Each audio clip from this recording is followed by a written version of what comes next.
Black, and you think you can wear a uniform. You step out, or I drag your body out. Officer Brantley Woltz roared, cutting off Maya Grant in the midday heat as if he wanted to crush the last piece of her pride. But a single breath later, Maya's kick, sharp as a knife blade, threw him onto the pavement in front of a crowd that was live streaming. Her sleeve twisted back, revealing a covert seal tattoo that froze Brantley in place as if he had just seen his own death sentence. And in that instant, he felt the truth slam into him, because power could not save a racist. Yet, the truth could save a community that had been suffocated for too long. And what she delivered was not simply a counter-strike, but the harshest condemnation for anyone who believed people of color were born to bow their heads. Watch now, because in the very next moment, the entire military force will arrive and crush the last of his arrogance. At noon,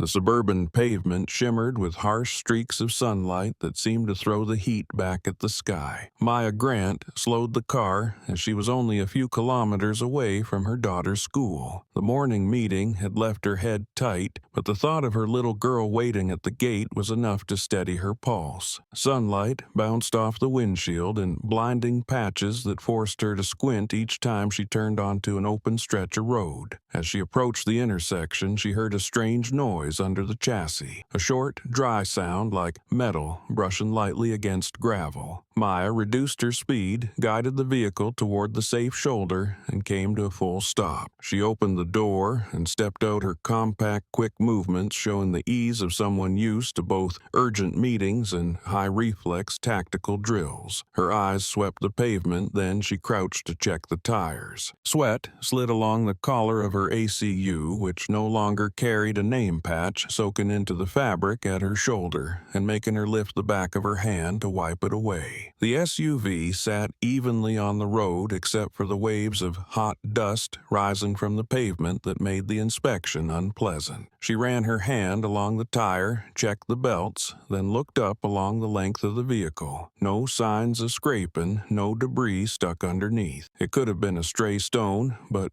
caution had become instinct, so she checked everything twice. Maya straightened, took a short breath, and shut the car door. She was about to return to the Brantley Woltz stood there, half leaning against the patrol car's hood, arms folded across his chest, eyes fixed on her. He made no effort to hide his scrutiny and had no regard for anyone's privacy. The corner of his mouth lifts slightly, and his voice comes out loud enough for anyone nearby to hear. Black and driving a luxury car. The comment floated out like a casual remark, yet it carried deliberate mockery, as if he wanted to insist that the sight of Maya standing beside an SUV did not belong in this neighborhood. Maya glanced at him without replying. His attitude was nothing she had not seen before, yet it still sent a faint chill along her spine. She opened the door, sat behind the wheel, and breathed steadily to push aside the irritation creeping into her thoughts. The vehicle rolled forward, passing the red light line just as the signal was about to change. In that brief instant, she saw in the rearview mirror that Brantley had not moved, his head tilted slightly, as if assessing something behind the glass. After a few hundred more meters, Maya sensed a strange current following her. It was not a clear threat, nor strong enough to trigger an alarm, yet it made her shoulders tighten. Years in the military had trained her to notice when someone watched her. Even on a sparsely traveled suburban road, the question flickered through her mind of whether anyone was tracking her. She checked the mirror again and saw no cruiser trailing her, only the pavement stretching ahead in wavering white streaks. Maya pressed the accelerator lightly, reminding herself not to be overly cautious. Intuition could sometimes be nothing more than the result of working too hard. Yet, the feeling did not fade when she turned into the next curve. It clung to her like a breath at the back of her neck, making each glance at the rearview mirror heavier than the last. She reached out to adjust the left mirror, the reflection behind her revealing nothing suspicious, but that very emptiness made her wary. The grass fields on both sides of the road stretched on a few scattered rooftops, slipping farther back, the dark points of the tree line forming long streaks under the sunlight. Everything was normal, but that normalcy felt too still to Maya. Someone who had endured intense operations knew that silence itself could be the sign of something unusual. A hot gust of wind blew through the window gap, carrying the smell of asphalt rising under the weight of the sun. Maya rolled her neck slightly, trying to loosen the muscles along her back, but failing. Her hand remained firm on the wheel, each movement a touch tighter than usual. She no longer looked at the mirror, but the image of Brantley standing motionless beside the cruiser stayed vivid, as if he were following her through every stretch of road. A car horn from the opposite lane pulled her back to the present. Maya tightened her grip on the wheel, forcing herself to focus on the road that led to the school. Her child was waiting for her, and that was the only goal that mattered now. Everything else she promised herself she would face when there was a clearer reason than the vague discomfort pressing against the back of her neck. The sunlight stretched farther across the pavement as the sensation grew stronger. This time it was not only intuition. It felt as if two separate gazes were trying to pierce through her car, one belonging to Brantley, the other coming from somewhere she could not yet identify, both trailing every turn of her tires, not close enough to alarm her, but persistent, like someone waiting for her to slip and reveal the weakness they wanted to find. Maya shook her head lightly and exhaled. She told herself she was simply exhausted, yet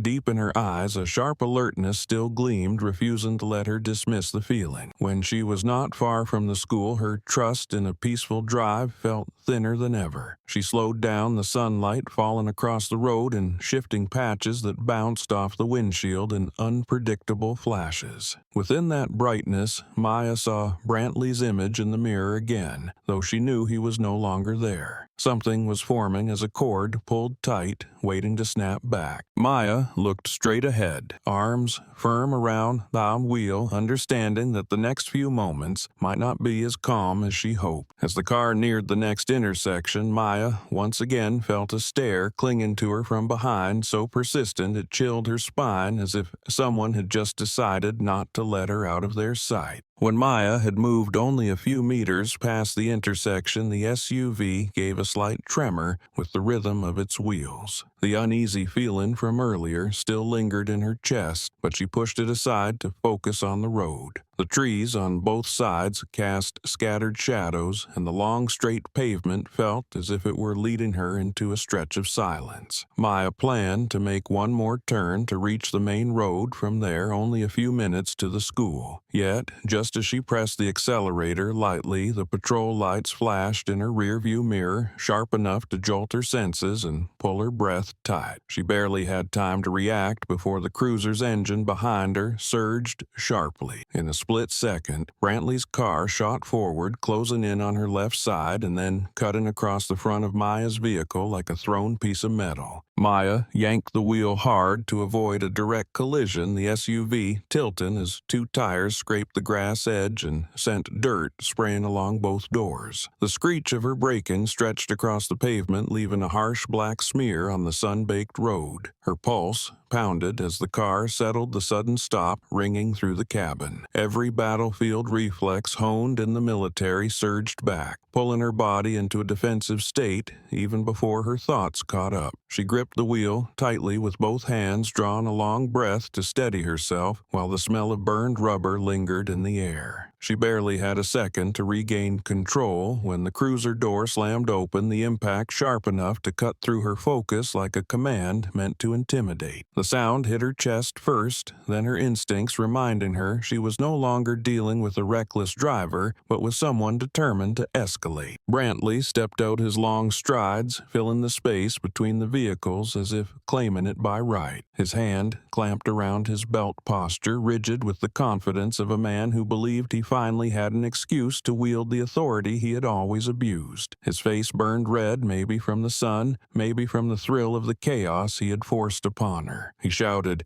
"Get out of the car!" his voice grinding through the air with the aggression of someone determined to overpower by volume alone. Maya kept both hands on the wheel, lifting herself slightly to see him more clearly, waiting for the legitimate reason he had yet to give. But Brantley clearly had no intention of offering space for for explanation. He raised his radio and spoke with clipped precision. Suspicious vehicle attempted to flee from the intersection. Request and backup. The words fell fast, practiced, and confident. A ready-made lie assembled into an official report. Maya felt her throat tighten as she recognized the narrative he was constructing, and she forced herself to stay controlled, knowing that any reaction could be twisted into evidence against her. Brantley then cupped his hand over the radio, lowered his voice, and stared directly at her. "Get out of the car, you. Cosplaying the military, huh?" The words stabbed with clear intent, mocking her skin and attacking her profession, pulling her back to the days when she endured the doubting eyes of people who never believed in what she could do. Maya opened the car door deliberately. She stepped out and stood straight in front of him. The sweat on her collar had not dried before the new heat settled on it, yet she did not raise a hand to wipe it away. Her eyes still tracked each of his movements. Her voice was low, steady, and clear. "Officer, you just cut me off. I did not flee. I only just left the intersection." Brantley drew in a deep breath as if trying either to restrain himself or to rile himself up. He stepped closer. He angled his body slightly forward to block even the sliver of shade from the cruiser, forcing Maya to look directly at him with no chance to glance away. A few scattered bystanders in the distance began to turn their heads, some slowly lifting their phones. He pointed straight at her face, his fingers stiff as if ready to seize something. "Out of the car, right? Good." He leaned in slightly, his eyes glowing with satisfaction. "You deaf or pretending? You think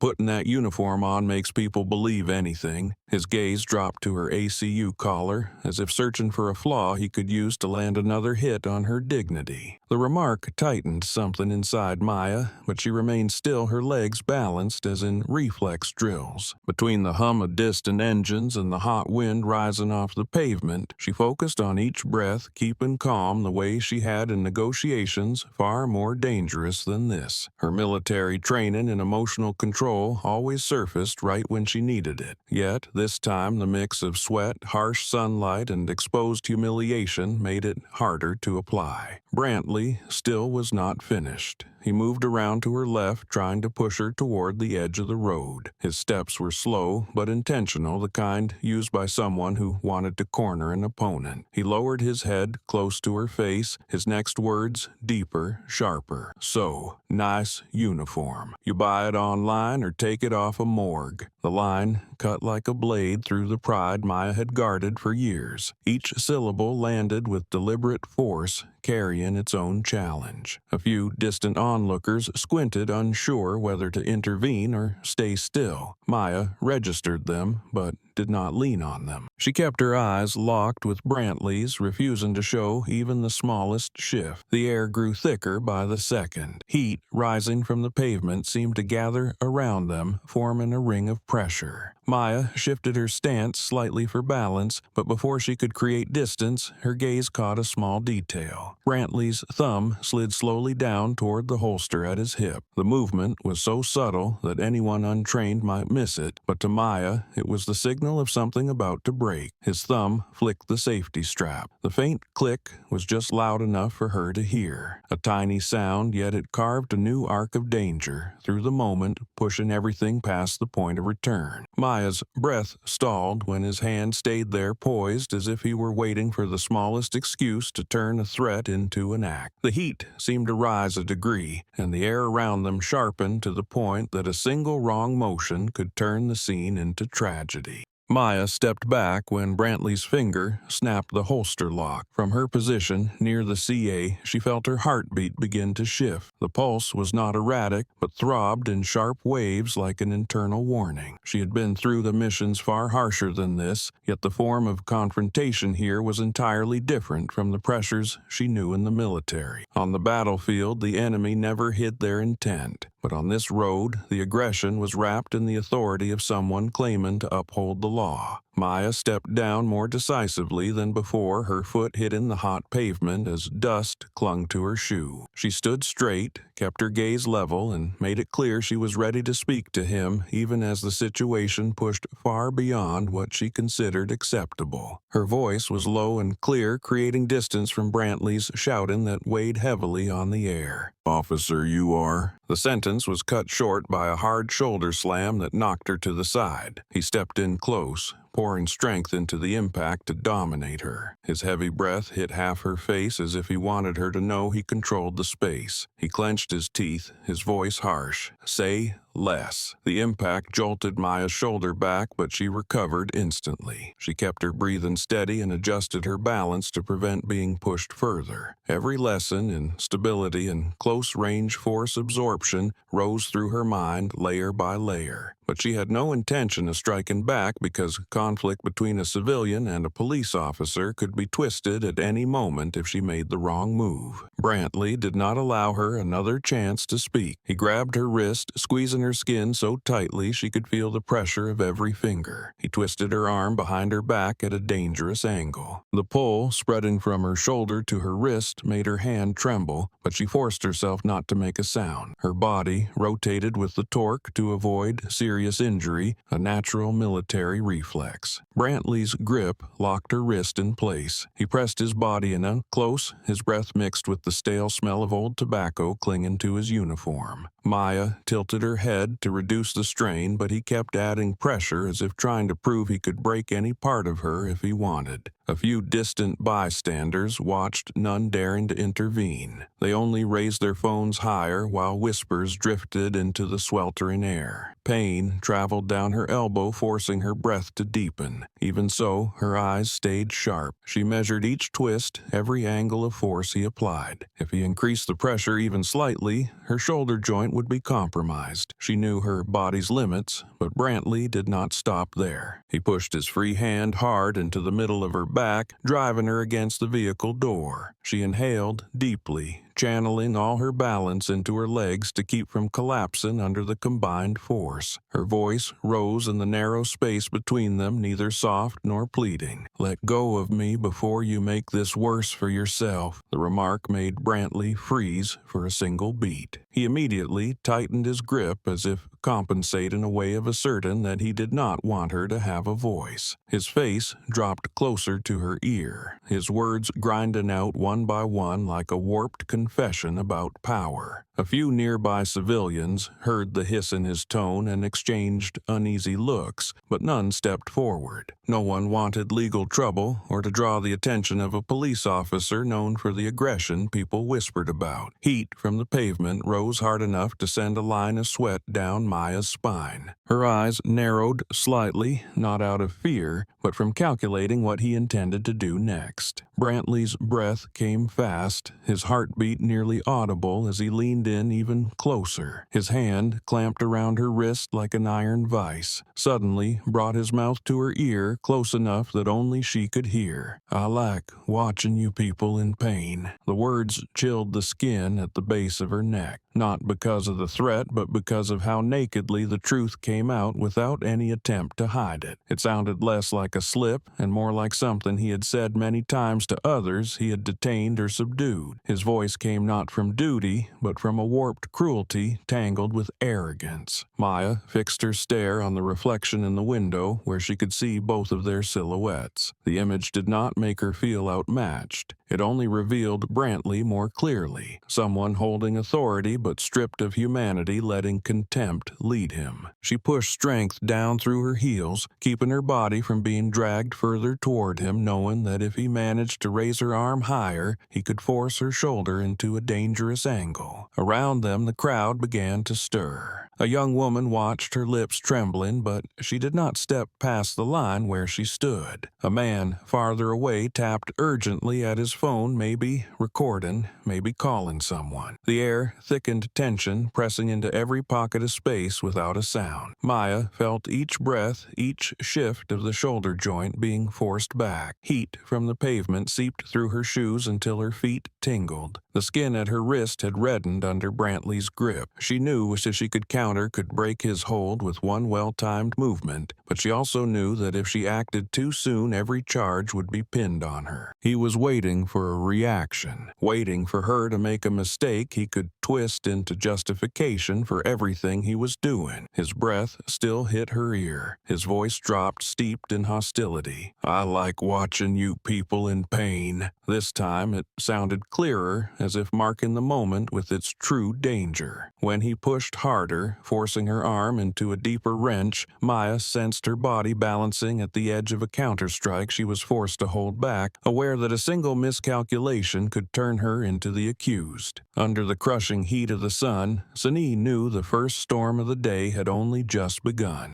Brantley's voice seemed to compress the space between them, the final threat he had thrown out still echoing in Maya's ear. Her arm wrenched behind her, weakened her breath for a moment, but her resolve stayed firm. He pressed harder to force a sense of helplessness, while she held on to every bit of balance to avoid falling into the trap he was building. Heat, rising from the pavement, thickened the air, settling over them like the membrane of a battle about to break past its limits. Brantley kept tightening his grip, his face right beside hers, his breath thick with triumph. The shuffling sound of someone's footsteps in the distance pulled Maya back to the present. It seemed people were starting to notice. Figures appeared along the roadside, at first slowing with hesitation, then stopping as the shock of what they saw rooted them in place. Two young men were the first to stand closest. They stared wide-eyed at Brantley, pinning Maya against the car. One of them gasped at the sight of the way he twisted her arm. He lifted his phone in a reflexive act of self-protection that young people performed whenever they witnessed injustice. His hand trembled slightly, but his voice still rose. "Do not hurt her. I am live streaming this." The words rang loud enough for others to hear, sending attention rippling outward like circles on water after a stone is thrown. Maya caught the image through the corner of her eye, seeing the phone aimed at her. The presence of a camera eased her just slightly, but Brantley reacted in the opposite way. He turned his eyes darkening as he glared at the young man with sharp hostility. He barked, "I told you to put the phone down." But the young man stepped back, shaking but refusing to lower his camera. He likely knew that if he put the phone down, there would be no one left to bear witness to what was happening. While Brantley was distracted, Maya tried rotating her wrist, hoping to lessen the torque. But he noticed instantly and shoved harder on her back as punishment for even that small act of resistance. Maya suppressed a breath, concentrating on keeping her shoulder from shifting out of alignment. She knew that one stronger twist could damage the joint and give him the perfect excuse to blame her for everything. People farther away began whispering. Worry spread quickly across their faces. An elderly woman with silver hair stood near a street lamp, fear deep in her eyes as she saw the force Brantley was using. She had been there for a while but had not dared to step closer. Her frame was slight, a bit stooped, her hands trembling as they gripped the handles of her bag. Even so, her eyes stayed on Maya with the sympathy of someone who had witnessed enough tragedies to understand exactly where this could lead. The elderly woman stepped forward, hesitant but determined enough to speak. "Officer,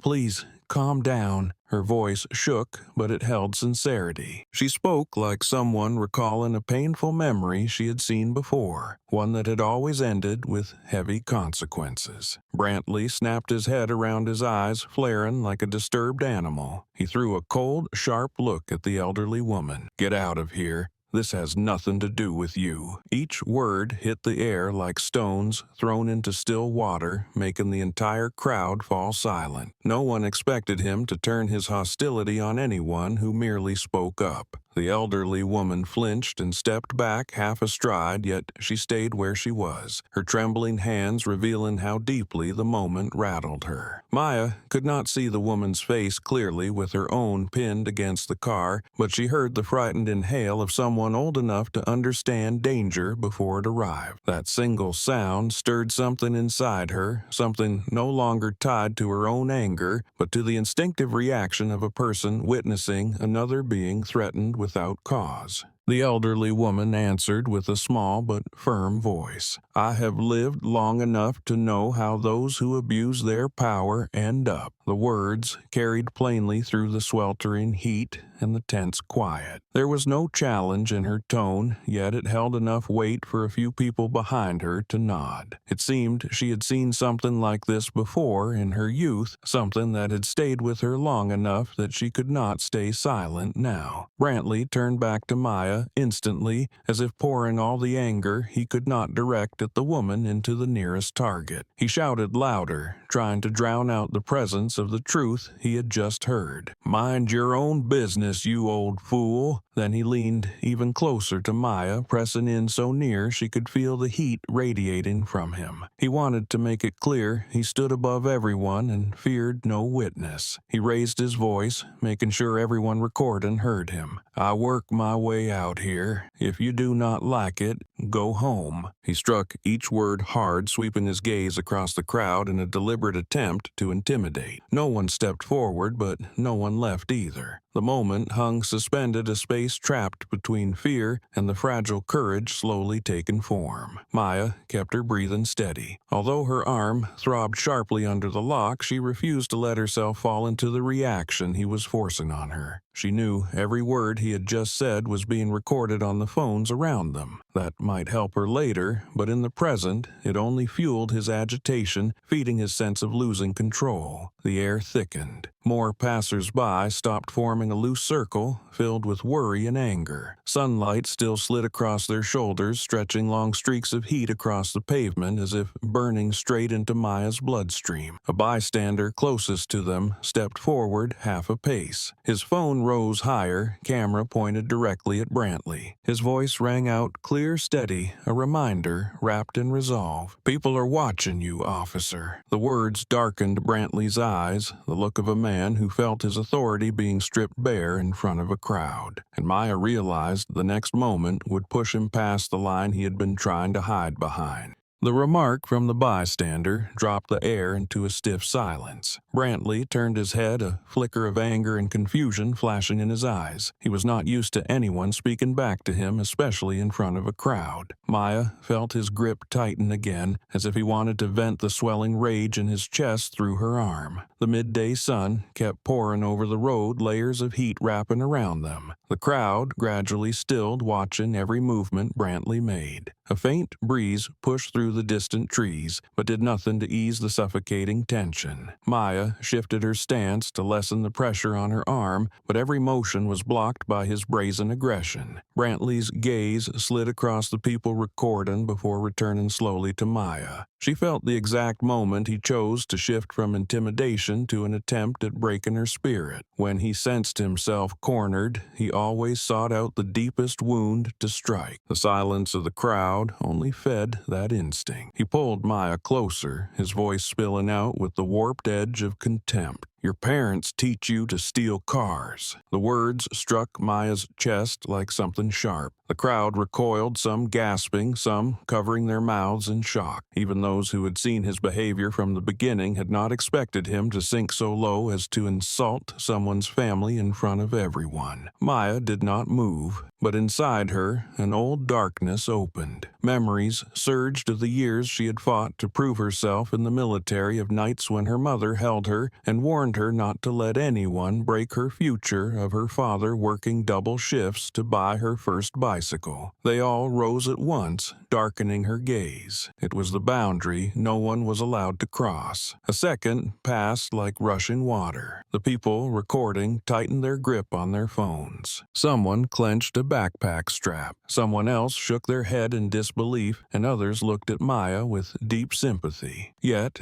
they stayed in place, held back by fear of authority and by the anticipation of what she would do next. Brantley noticed the change in her eyes, and it pleased him. He thought he had found the trigger that would make her lose control. The corner of his mouth curled slightly. He likely believed that a black woman pushed this far would erupt, giving him the excuse he needed to blame her for everything. Maya drew in a long breath. She shifted her body not to retreat, but to create the small space needed to break the lock on her arm. Her muscles tightened, but her eyes stayed steady. The crowd saw it, sensing a force pulling taut between them. The tension was like an arrow being drawn back, needing only a slight slip to release in a direction no one could predict. She drew strength from her heels and twisted her wrist at the exact weak point in his grip. The movement was strong, decisive, and unexpected. Her wrist snapped free from his hand, not forcefully enough to trigger a dangerous reaction, but enough to mark the boundary he had just crossed. She turned her face toward him, meeting him directly, her voice low and cold as metal. "Do not touch my family." The words left her quietly, yet with a weight that made several people in the crowd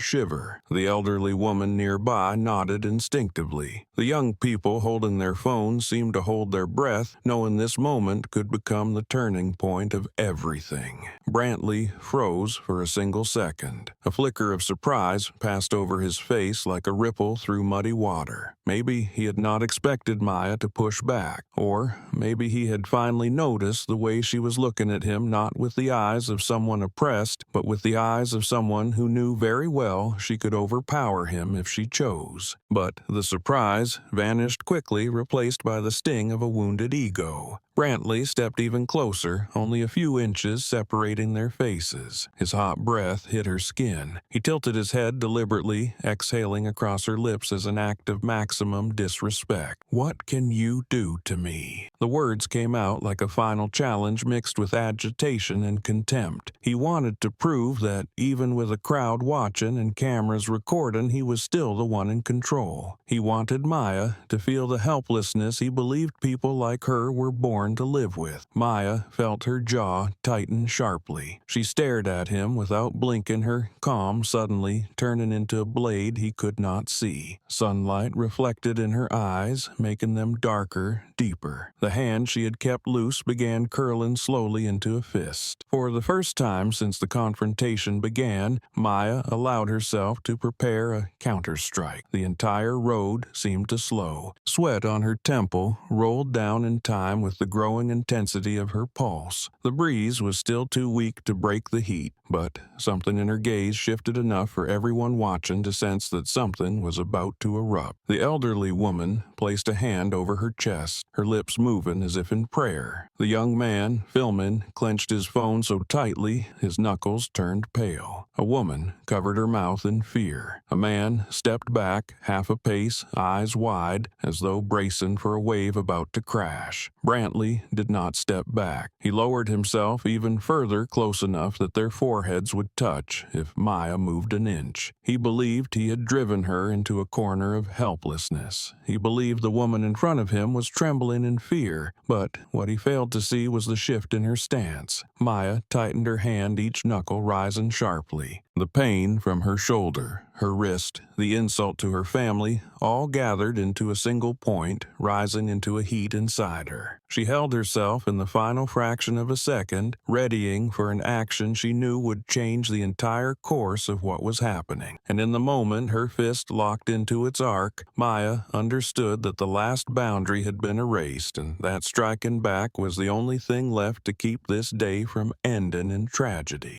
The space around Maya and Brantley seemed to tighten with every breath. Maya's fist clenched as a natural reflex to the final insult Brantley had thrown at her. The crowd around them nearly stopped breathing, watching every tiny movement the two made. Someone gripped a friend's sleeve, someone else held their phone close to their face, aware this moment could become a recording watched millions of times. Silence fell over the scene with crushing weight, not the peace of stillness, but the stillness before an explosion. Brantley saw Maya's hand curl, and it sharpened his instincts, not the instinct to defend himself, but the instinct to crush an opponent under absolute dominance. He sensed he would lose control if she fought back, so he jerked her wrist violently and yanked her close. The sudden tug made Maya's body sway, but she caught her balance quickly enough not to fall out of position. Brantley's breathing was harsh and ragged. His eyes reddened, mixing fury with a warped sense of thrill. He grabbed the gun's grip with his free hand, the precision of the motion revealing how many times he had done it before, though though this time it had nothing to do with duty. He pulled hard, ripping the weapon from its holster and aiming it directly at Maya's face. The crowd screamed in panic. A woman cried out before Maya could even speak. "Do not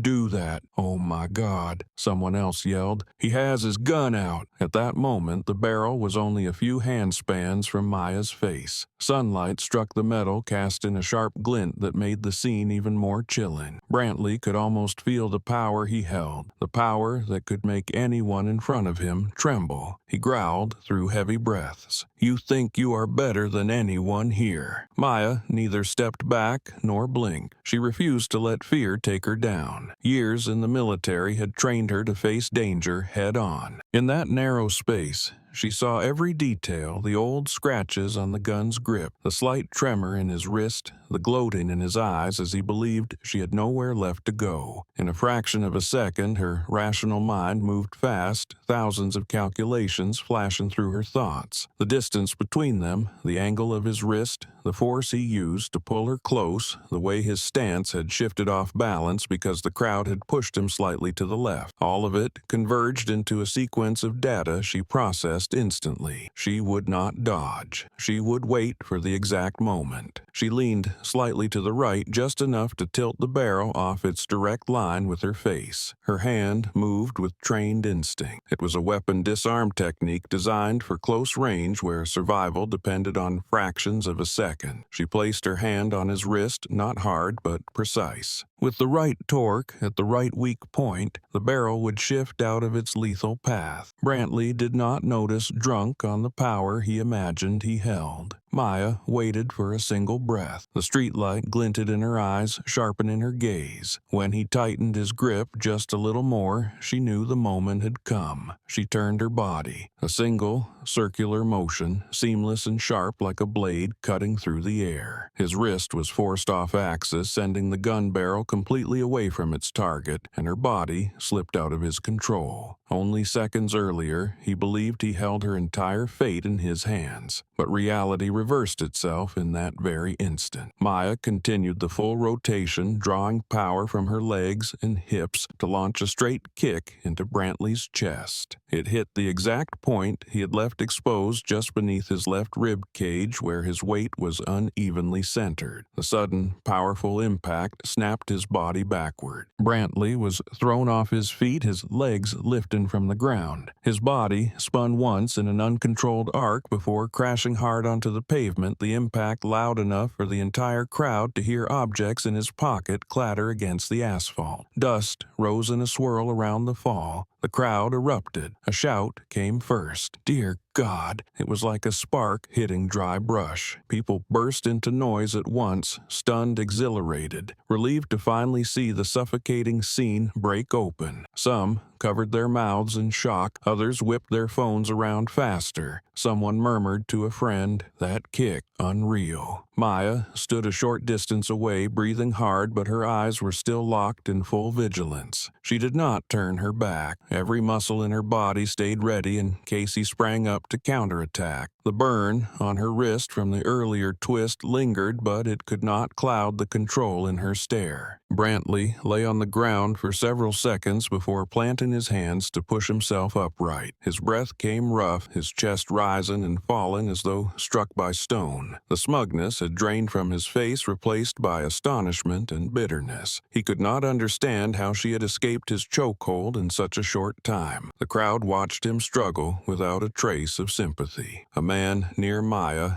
drew in a breath, then shouted as if the words ripped out of him, "Who is she to kick like that?" Someone farther away answered, "No idea, but she is not normal. That is for sure." The chatter burst outward in waves. Phones shifted lenses, turning toward Maya, capturing her every move. The looks on people's faces changed, no longer wary or pitying, but filled with respect and disbelief. Maya held her position. She watched Brantley force himself upright, his face flushed with pain and humiliation. He refused to accept the fall, and the old hostility still curled tightly in his eyes. Maya saw it clearly. People like Brantley were not stopped by public shame. It only pushed them to escalate. She flexed her hand lightly to ease the numbness. The pulse in her wrist still stung, but her gaze settled calm, returning slowly like water freezing back over after being split open. Before Brantley fully regained his footing, Maya heard someone in the crowd call out loudly, "If she can kick like that, what is she?" And that question echoed like the signal unveiling a secret Brantley had not yet realized was beginning to reveal itself right before his eyes.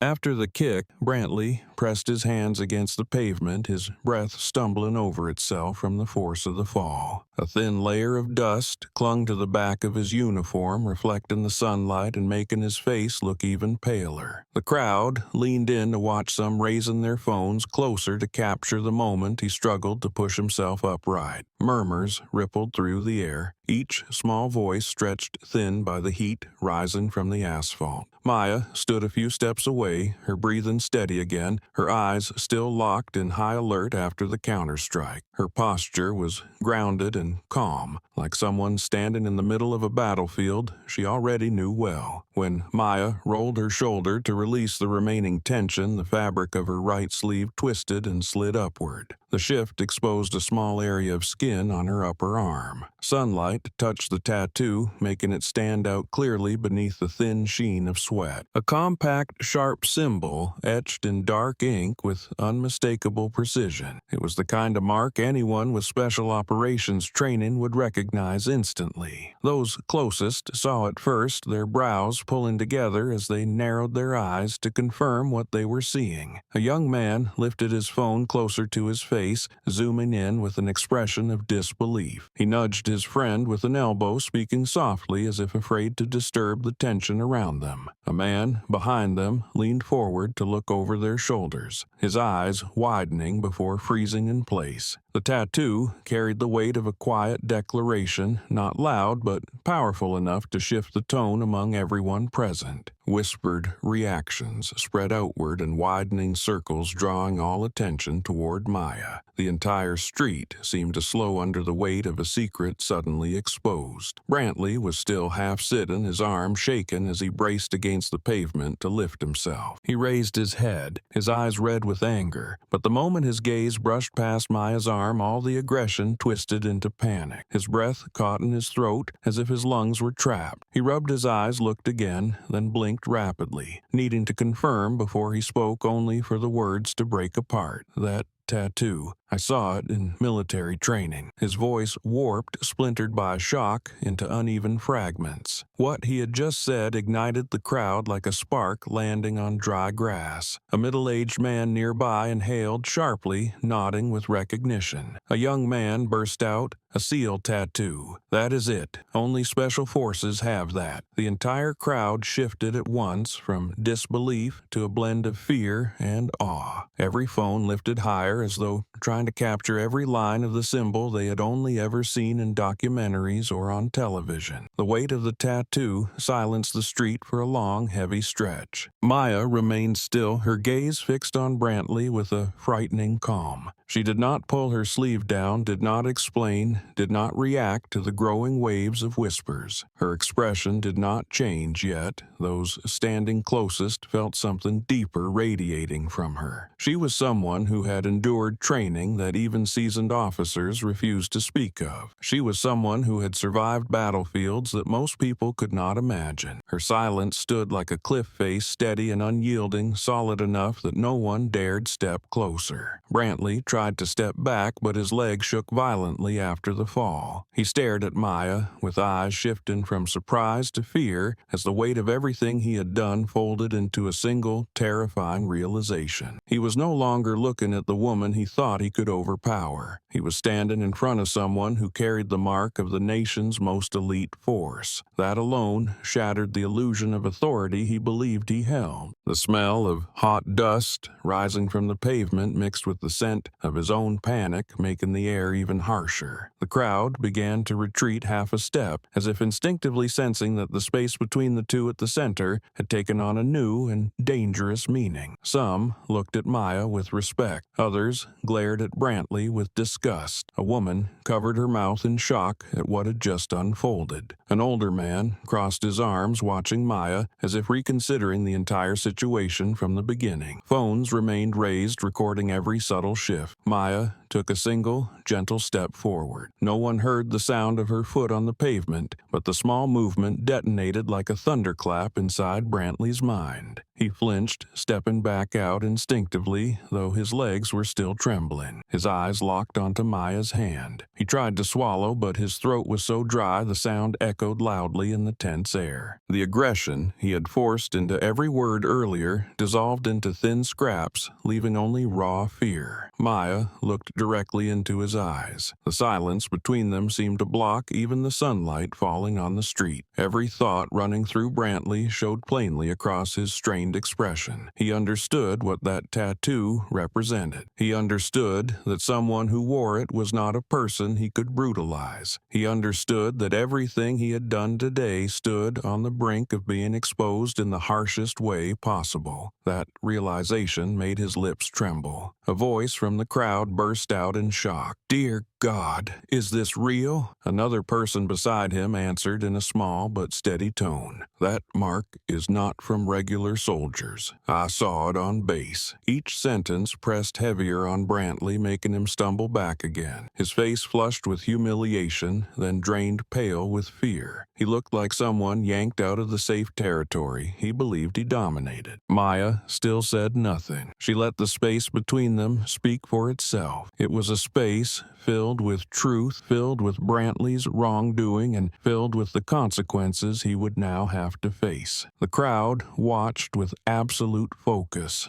Everyone seemed to understand they were witnessing a moment that did not happen every day. The shift between the aggressor and the victim unfolded so powerfully that they held their breath. Brantley backed up another step, his foot catching on the curb and nearly sending him down again. He clawed at the air like someone trying to escape a nightmare. His eyes widened, the whites starkly visible. He looked at the tattoo, at Maya, at the crowd recording him, then let out a broken line he could not hold back. "No, no way." His voice fell into the heavy silence as that backward step made everyone understand the next moment would be even larger than the fear that had just spread across his face. Brantley's shocked cry was still hanging in the air when the silence of the crowd was suddenly torn by the sound of synchronized footsteps from the far end of the street. First was a faint thud, then it spread into steady, powerful beats like the pulse of a war drum. Those recording with their phones turned toward the unfamiliar sound. The thin dust on the pavement shivered with each step that struck the ground. Long shadows appeared behind the trees, followed by glints of gold, reflecting off compact chest plates worn by the men approaching. Heat rising from the asphalt stretched the scene into something that looked like it was unfolding in slow motion. Maya turned her face toward the sound. She recognized that cadence immediately because it could not be mistaken for anything else. It was the stride of order, the stride of people whose bodies had been trained to move as one with their formation. She knew that the morning meeting had included a special operations group, one that left the base after her, but followed the same route toward the training station near her daughter's school. When she broke off to pick up her child, they kept a respectful distance behind. When they saw her SUV forced onto the shoulder, they slowed and waited. Their observation came not from curiosity, but from the rule that they could not intervene in a civilian matter without cause. But her counterstrike and the chaos that followed had made it clear the threshold had been crossed. The silhouettes grew closer, pushing the crowd apart in stunned reaction. People on the street froze, letting the soldiers pass through, creating a natural path down the center. Sunlight threw the gaps between them in sharp slashes across the pavement. The nearer they came, the sharper their faces became. Their eyes, their posture, their presence carrying the unmistakable mark of those who never stepped back from from danger. Their arrival tightened the air in a new way, as if they were the missing piece of a storm that had been gathering. A man in uniform led the formation. His stance was firm, his gaze sweeping across the scene, registering everything in an instant. When he recognized Maya, his voice rang out strong enough for everyone to hear. "Lieutenant Grant, ma'am, we are here to support." The declaration cut through the street, announcing Maya's rank before the entire crowd. Those live streaming jumped in surprise and brought their cameras closer. The elderly woman nearby pressed a hand over her chest, whispering in a mix of emotion and astonishment. Maya drew in a subtle breath, as though she had been waiting for this moment to arrive at precisely the right time. She reached for her collar and removed the camouflage patch she had attached earlier that morning to stay discreet during the meeting and while picking up her daughter. The patch peeled away cleanly, revealing the gleam of her insignia beneath the sunlight. The SEAL officer emblem shone like a thin blade pointed into the eyes of those watching. In that instant, in detail, stood in the full glare of the sun, her expression calm, casting a silence over the same crowd that had been in chaos only moments before. Brantley watched the scene as if witnessing a nightmare waking up. His face drained white, his breath caught as if someone had seized his lungs. All the aggression he had tried to build from the beginning shattered in front of him. He stepped back, instinctively, nearly tripping on the pavement. His eyes darted between Maya, the insignia, and the soldiers closing in. He whispered through trembling breath, "You are an actual SEAL." The words slipped out so weakly he seemed to hear them fall onto the asphalt like the last fragment of an unwanted admission. The crowd was so stunned that someone dropped a water bottle. A young man, live streaming, had to force himself to breathe to keep his phone steady. The looks on the faces around them changed completely. Minutes that he had seen only a woman being abused by authority. Now they saw an officer from one of the nation's most respected forces. The realization settled into their breaths, into their slightest movements. Some lowered their heads out of respect. Others looked at Maya with gratitude for the resolve she had carried from the beginning. The commanding officer stepped forward, positioning himself in front of Maya like a shield. He did not raise his voice, but the authority in his posture alone was enough to make Brantley avoid eye contact. His gaze dropped to the gun Brantley still held loosely. The way he examined the weapon felt like he was determining Brantley's fate. A single order from him could shift the entire direction of the investigation to come.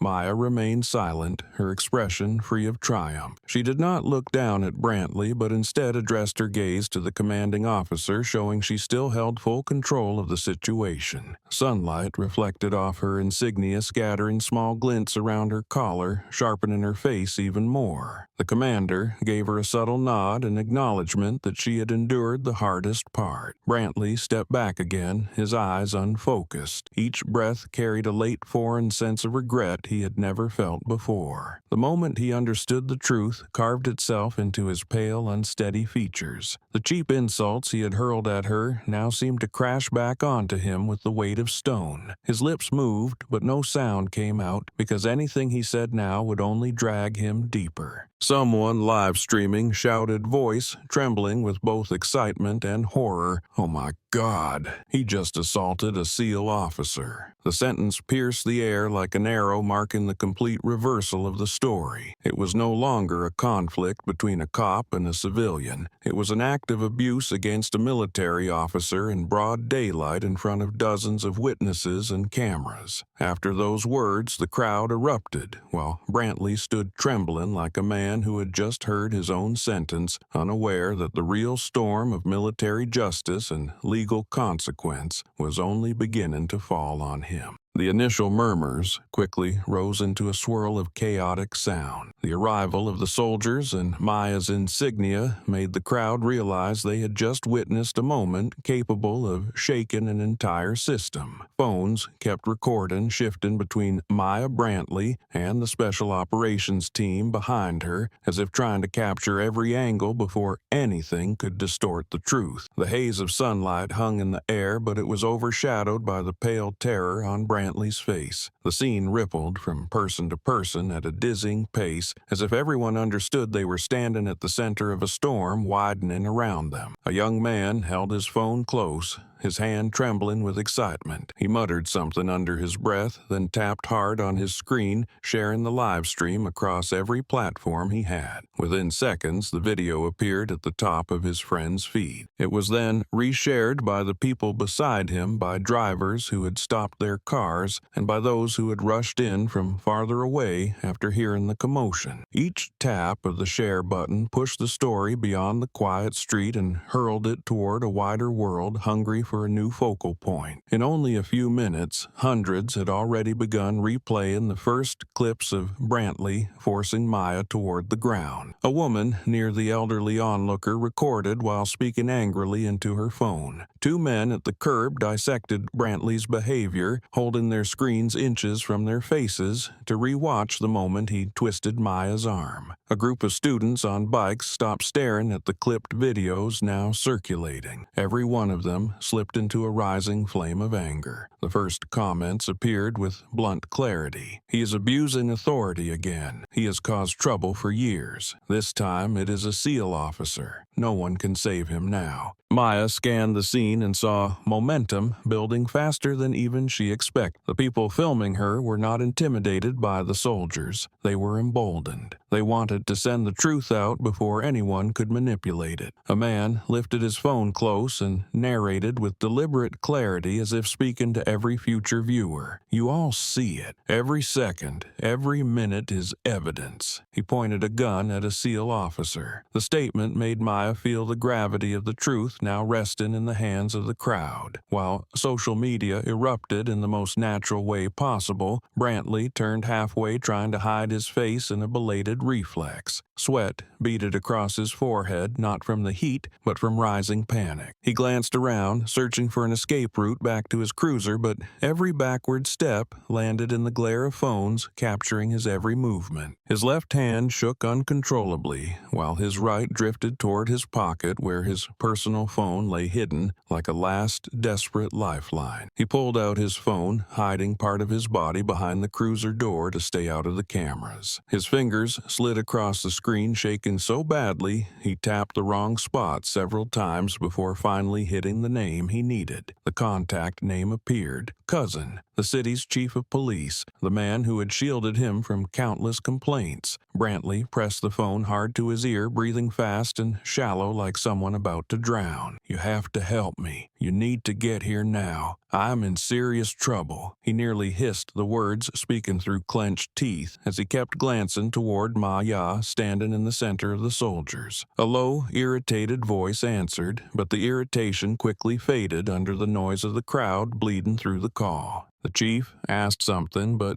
Brantley did not reply right away. He darted his eyes around, then said sharply, "People recorded everything." That truth made the voice on the other end fall silent for several seconds. Brantley lowered his own voice as if confessing a crime. "More than 10 people, sir. They filmed from the beginning." Meanwhile, thousands had already begun watching the first uploaded clips. The number climbed with the speed of fallen dominoes. Footage of Brantley cutting Maya off, shouting, twisting her arm, and aiming his gun appeared simultaneously across multiple accounts. There was no angle he could hide behind. Every angle exposed the raw abuse of power. Comments poured in like a flood. "He beat my neighbor once. He is done this time. Did not think real life could look this much like a movie." 10 minutes passed, and the number beside the video climbed so fast that even the people gathered there gasped. A teenager shouted, nearly breathless, 1 million. Dear God, 1 million in 10 minutes. Others pulled out their phones to check, then erupted. It is real. 1 million. Nothing has ever spread this fast around here. The eruption turned the already tense air into a rising wave, carrying the fury of online viewers and those witnessing it live. Brantley heard the commotion about the number even from behind the cruiser door. His face turned a shade paler. His eyes no longer belonged to someone exerting force, but to someone watching a noose tighten slowly around his neck with no way to slip free. The soldiers behind Maya made his hopeless helplessness sharper. He pressed himself closer to the cruiser door, as if hoping he could hide from the millions of eyes watching him online. A man nearby checked his phone and shook his head, voice edged with bitterness. Guilt travels faster than anything, and light exposes every filthy corner. Behind him, a young man live streaming pinned a comment just below the video. The words appeared clearly readable even as his screen shook. Only guilt fears the light. As the pinned comment stood out beneath the live stream, the whole crowd looked down at the screen at once, while Brantley remained frozen like a man whose deepest weakness had just been struck, knowing everything had slipped beyond his control forever. The afternoon settled over the police station like a heavy simmering weight. Footsteps along the hallway struck in hard, dry echoes, giving the sense that the entire building was holding its breath at the lowest possible level. The closed meeting room was lit with cold white bulbs, their glare bouncing off metal table surfaces and tightening the air with an extra layer of pressure. Officers sat lined up beside one another, their eyes shifting between the screens displaying countless clips from the scene.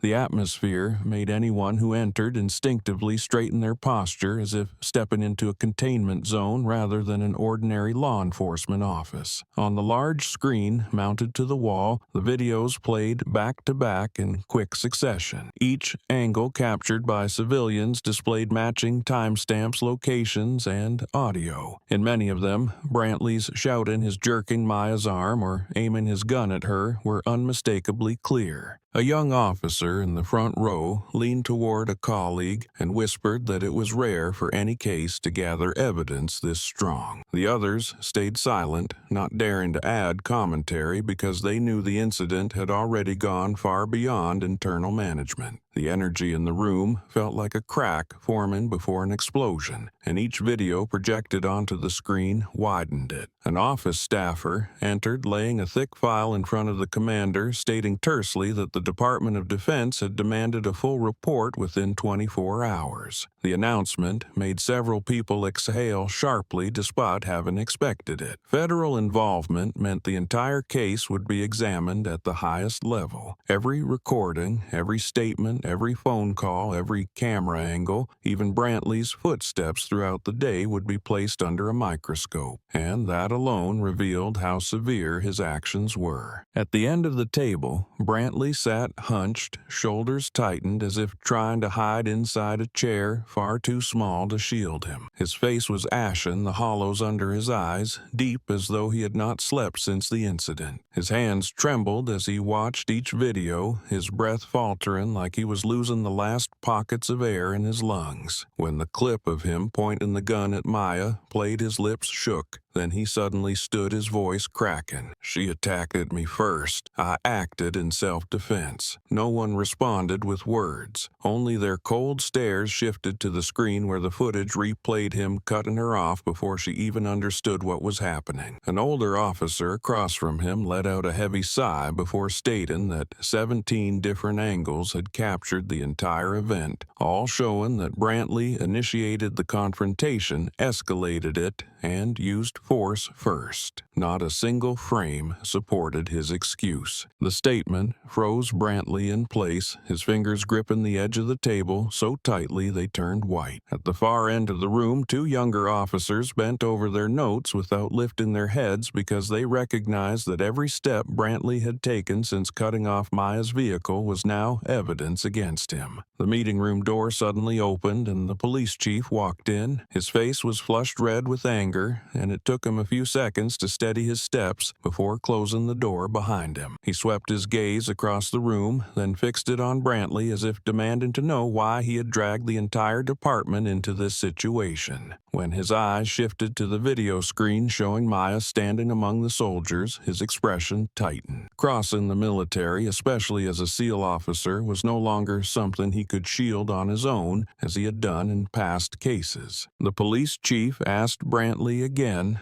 though he already knew no answer would help. "What exactly do you expect me to tell the Department of Defense?" His voice dropped heavy with barely contained despair. Brantley stammered a few words, but his voice faltered, forming nothing coherent. No one in the room wanted to look directly at him now. An officer in the corner flipped a page in a file and slid it toward the chief, quietly saying that the temporary suspension order was ready. The chief lifted his pen slowly, his hand trembling. His eyes were bloodshot from tension no one dared mention. After a long silence, he pressed his signature down hard like a man severing the last cord between two cousins. Brantley stared at the signature as if watching a verdict fall onto his life. He sagged back into his chair, his chest collapsing for a moment before he lifted his hands to his head. In a room full of people, he became the most isolated one there, as though cut off from everything he had ever relied on. The officers around the table kept their distance in silence because any attempt at comfort meant nothing now. The only person who could have saved him, the police chief, stood there with a face cold as stone. An investigator at the back of the room opened his laptop and spoke in an even tone as if reading a closing report. "We have compiled all 17 camera angles from the scene. All show that Maya Grant made no threatening action before being attacked." Each word struck like a needle piercing through the last layer of Brantley's defenses. Another investigator added that footage from his own body camera had been downloaded and matched perfectly with the civilian recordings. The meeting room door opened again, and two internal investigators entered. They carried a thick paper file, setting it gently on the table, though the sound of it landing was loud enough to make everyone look over. One of them greeted the police chief, then opened the file, speaking calmly but sharply. "During the data cross-check, we found an old file connected to Brantley." The room froze instantly. Those already sitting upright grew even more rigid, as if waiting for the final needle to touch an overfilled balloon. Brantley stiffened like someone whose name had been called in the dark. His eyes flicked to the file, then back down to his hands, twisting together in anxiety. The police chief frowned and asked in a tone even he found hard to believe, "What file?" The investigator did not answer immediately, but handed him several sheets. Underlined lines stood out sharply. The chief skimmed them, his face sinking as if weighted with lead. Then he pushed the papers to the center of the table for the others to see. When one of the investigators tapped the file and enunciated each word clearly, "This file shows signs of having been buried years ago," everyone turned toward Brantley, who was shrinking in his seat like a shadow waiting to be torn from the floor.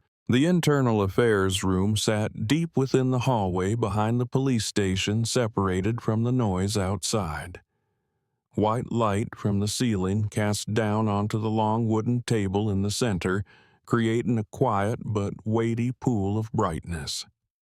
Investigators arranged each file on the table in order, with the thick stack of cases involving Brantley over the years placed on top. The stillness here stood in stark contrast to the commotion in the lobby where the media had already begun to gather. Maya sat at one end of the table, her back straight, her gaze calm but deep, as if holding layers of thoughts she chose not to reveal. No one spoke during the first minutes, allowing everyone to settle their breathing before opening each page of truth. The door opened, and an elderly man stepped inside. He walked slowly each step, carrying a hesitation as though he were trying to steady something inside himself. His shirt sleeves were wrinkled at the wrists, evoking the image of someone who had endured more injustice than someone prepared to confront a police department. He sat across from Maya, placing his hands on the table, his fingers trembling slightly when the recorder asked him to recount the old incident. His voice rose weak but clear. He said he had been struck by Brantley in the supermarket parking lot 3 years earlier under the vague accusation that he was walking suspiciously. Another investigator set a recorder on the table gently but loud enough to echo in the quiet room. The man said that when he asked Brantley to show a warrant for the vehicle search, Brantley punched him in the face and handcuffed him. When he filed a complaint, his report was returned for lack of evidence. He explained that surveillance cameras had captured the whole thing, but the footage disappeared after 2 days. His eyes reddened at the memory, his hands interlacing to maintain composure. The silence in the room seemed to lean entirely toward him. The investigators took notes non-stop, then asked him to sign a new statement. Some in the room exchanged glances at the mention of missing footage because the detail matched several other allegations from past files.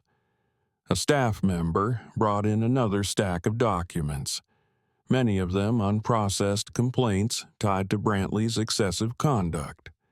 Every file opened revealed details crossed out or timestamps altered. The lead investigator studied each page with a gaze growing steadily colder, his expression darkening with the length of the report. When the witness left, a young woman entered, gripping the doorframe for balance.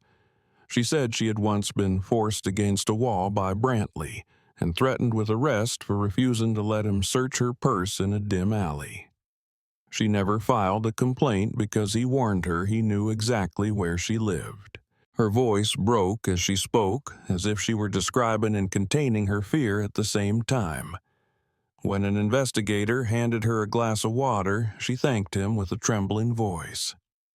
With every new testimony added, the air in the room thickened, gathering weight that settled across the backs of everyone present.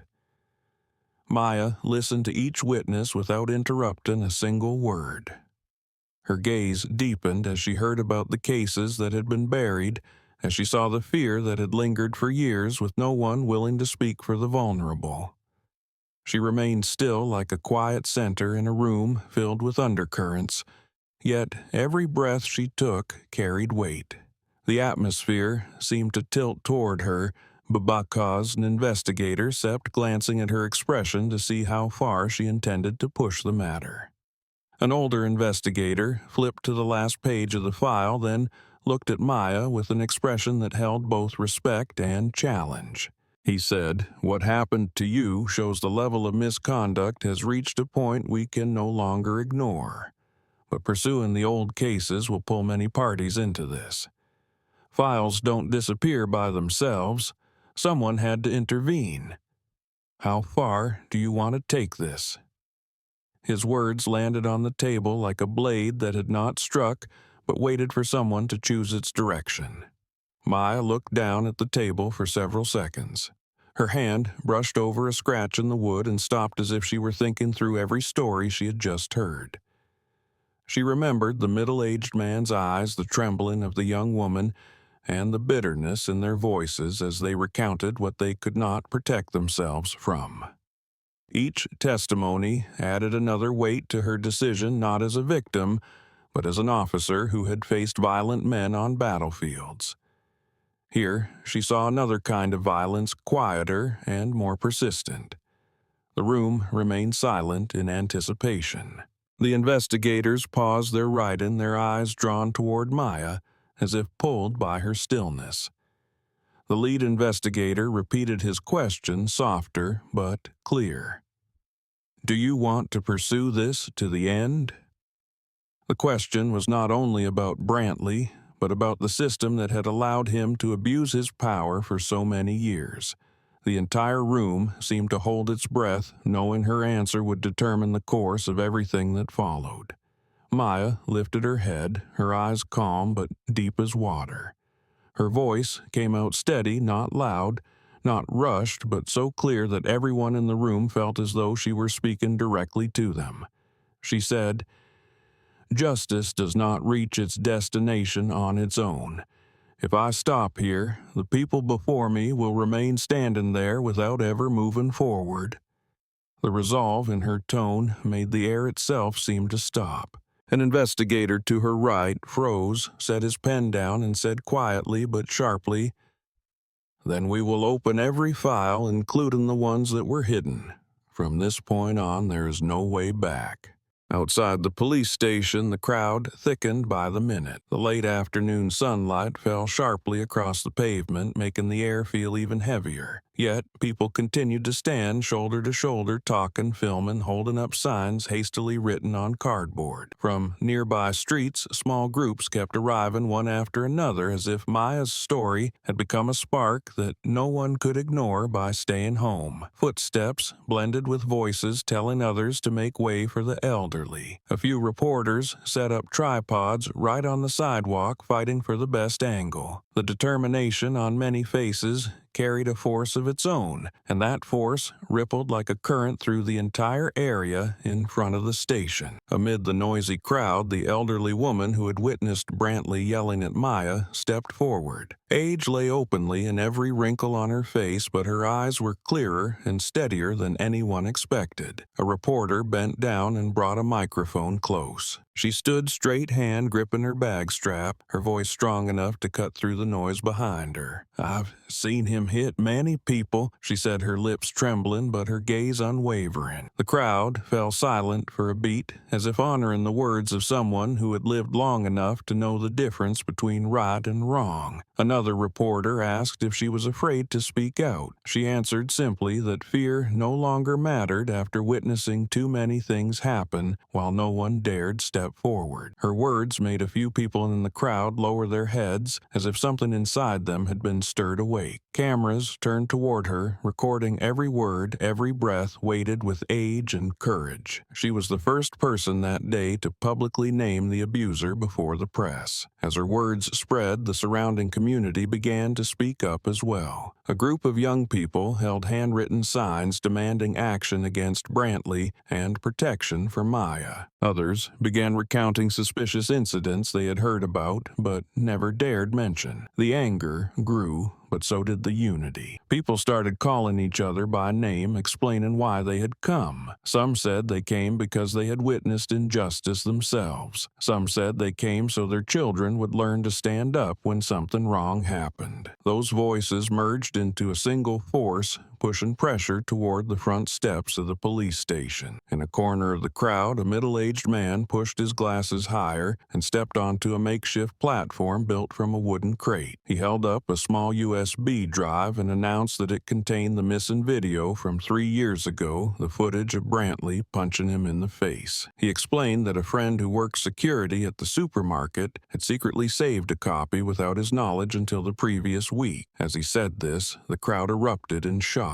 A reporter rushed forward asking for a copy. He nodded and handed it over, his hand trembling with the relief of finally letting the truth surface. A young woman stood near the curb, silent for a long moment before raising her hand to call a reporter over. She said she had once been threatened by Brantley in an empty alley after a late work shift. She had been so terrified that she deleted the recording of him shouting because she was afraid to keep it. Today, seeing Maya protected by the light of truth, she finally chose to speak. She recounted every detail in a weak but steady voice. People nearby softened, leaning in to listen, and occasionally nodding in encouragement. The way she spoke made it clear that many had stayed silent because Brantley had long been shielded by his superiors. As more people stepped forward, the atmosphere grew heavier. The pressure no longer came from shouts, but from the solemn weight of a community demanding answers. Behind the iron fence of the police station, several officers stood, watched their faces tight as they took in the scene. They realized the situation had far surpassed anything that could be calmed with rehearsed reassurances. Each story layered more weight onto Brantley's misconduct and the system that had allowed him to stand unchallenged for so many years. Media outlets began streaming live. Major news stations appeared and pushed microphones into the crowd. Images of Maya in her uniform glowed from the screens of people around her. Everyone looked at those images as if drawing strength from them. Many said that seeing her stand among the soldiers made them feel braver, because this time the light had fallen on the right person. The rising movement of the people did not resemble a revolt, but a long-delayed surge of collective integrity. Pressure tightened around the glass doors of the police headquarters. From inside, a few officers looked out with somber somber, exhausted faces. One murmured that he never expected the situation to escalate this far. Another replied that they had warned for years about Brantley's behavior, but were ignored. Those whispers were trapped behind soundproof glass, yet the tension outside still struck them like an unrelenting tide. The elderly woman stepped back after speaking the crowd, parting to let her through and thanking her with their eyes. Young people nearby insisted she stand at the front because she had sparked this entire gathering. She smiled softly and said that no one was at the front today, that everyone stood together. Her words drew applause from dozens of people. The sound spreading outward until it became a rolling hum of support. A group of young adults began collecting signatures to demand a full investigation into every case connected to Brantley over the years. They passed the clipboard through the crowd, and each person bent to write their name. Every signature carried the belief that this time they might reach the justice they once thought too distant. Reporters captured it all as a declaration that the community was finally stepping out of its fear. As the sun began to fall, the crowd did not thin, but grew thicker. Traffic from a distance slowed as drivers tried to see the sea of people standing before the police station. The wall of signs rose by the minute. Under the trembling light of dusk, the handwritten sheets bearing the word justice stood firm like spears driven into the conscience of the system. The weight of the evening mixed with the heat rising from the asphalt, pressing down on the crowd, but never pushing them back. People shifted, only to make room for newcomers, many holding their phones high to record every second, as if afraid the truth would slip away if they lowered their hands. Murmurs turned into steady pulses of determination that bound the mass together. Reporters moved through the packed lines, their voices drowned by the swell of people speaking at once. Microphones lifted toward citizens who had waited years for a moment to finally use their voices. The sound of shuffling feet, of cardboard signs brushing against one another, and of restrained anger created a rhythm that filled the entire street. Inside the station, officers stood behind the thick glass, watching the buildup with expressions caught between fatigue and resignation. For the first time in years, the barrier that protected them from public accountability felt fragile. The tension spread like a slow, heavy tide, pressing against every inch of the building. Then, the station's loudspeaker crackled to life, announcing that the chief of police had been formally ordered to appear for a hearing. The crowd froze for a single breath before erupting into a wave of sound that rolled over the pavement, loud and raw like a storm that had waited far too long to be released. The closed meeting room of the force sat on the third floor, a place reserved for discussions of the highest sensitivity. The light came from 2 rows of ceiling fixtures, thin but sharp, creating an unsettling atmosphere that seemed to expose secrets buried for years beneath old files. On the long table, stacks of documents lay open, their pages yellowed with time beside a screen looping footage of Brantley. The summoned officers sat upright, their expressions stern, as if they had stepped into a hearing where every answer carried weight. Tension spread through each breath in the narrow room. The door swung open and a man in uniform entered. His shirt was immaculate, yet his steps hesitated. He was Brantley's closest colleague, the one who had patrolled beside him and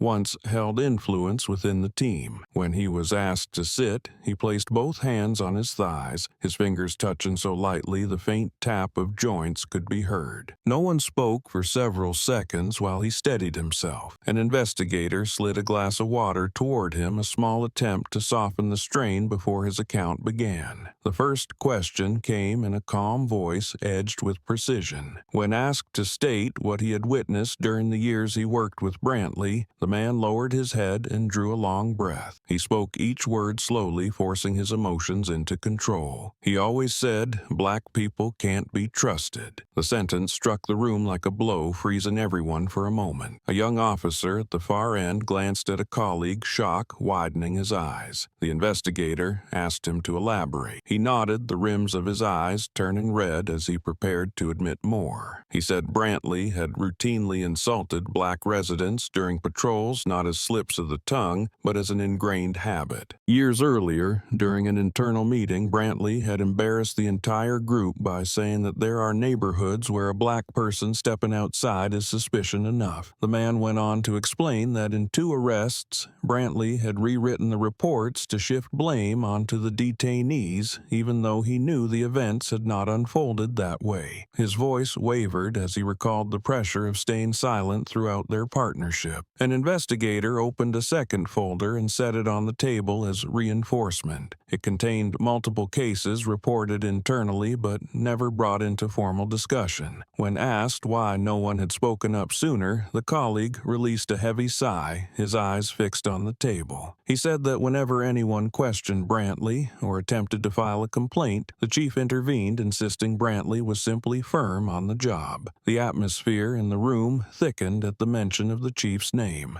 The chief sat at the head of the table, his face tightening with every word spoken. Though he tried to remain composed, the muscles around his mouth twitched a few times, revealing that he knew the situation was slipping out of his control. When the colleague mentioned the video that vanished 3 years earlier, his eyes darkened. An investigator asked directly whether he was aware that some of Brantley's files had been altered. He forced his voice low, saying many complaints lacked grounds, but the statement no longer carried weight. The moment he finished, the investigator displayed a time log showing that several entries had indeed been changed by an account with the highest level of access. Silence thickened in the room, leaving no space for excuses. The colleague continued recounting incidents that were never entered into official reports. He described a moment when Brantley struck an elderly man right in front of him, but the written report later claimed the man had resisted an officer. He admitted he stayed silent because he feared retaliation and that fear had burdened him with guilt for years. His confession rang through the room like an act of self-punishment,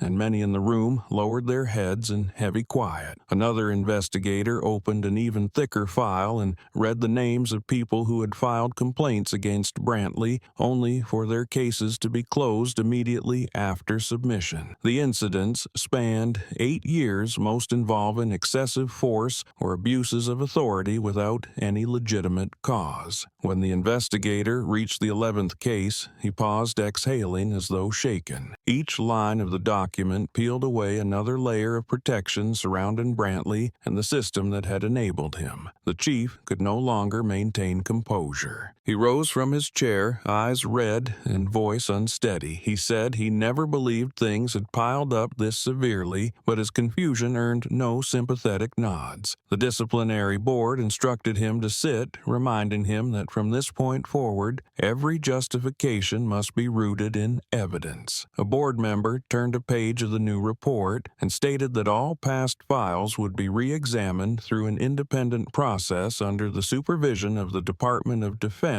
to ensure transparency. The tension reached its peak when an investigator produced a thin folder marked with a red seal and a unique code. It was a document never mentioned in prior meetings. He explained that while reviewing the system, they discovered an old report that had been logged but never properly classified. The file had been placed in a temporary holding category, yet the timestamp showed it was put there deliberately, not by mistake. Every eye in the room shifted to the folder, as if sensing that something larger was waiting to be revealed. The investigator opened the first page and read each word with clarity. The report documented a serious incident involving Brantley and a homeless man. The man had been hospitalized after being beaten during an arbitrary stop. The file included photographs of the injuries and witness statements confirming that Brantley had fired a warning shot inches from the victim's face to intimidate him. The evidence laid out on the page painted a picture far darker than the previous accusations, and the room grew colder as the severity of what was written settled into the walls. The details were precise and heavy, leaving no room for misinterpretation or doubt. Every officer present understood the implications of what they were hearing. The final line on the first page struck the room like a blade. It revealed a charge far greater than any allegation investigation previously mentioned a charge that had the weight to reshape the entire scope of the investigation. The tension in the air thickened as eyes darted between the report and the investigators. The investigator lifted his head, his voice dropping with the weight of a verdict as it hit the floor. He stated that this charge had been completely buried in the past and was now being reopened under federal directive. A few officers straightened in their seats, understanding the magnitude behind such an order. "This is the beginning," the investigator said, his tone steady but heavy, of the largest inquiry Brantley has ever faced.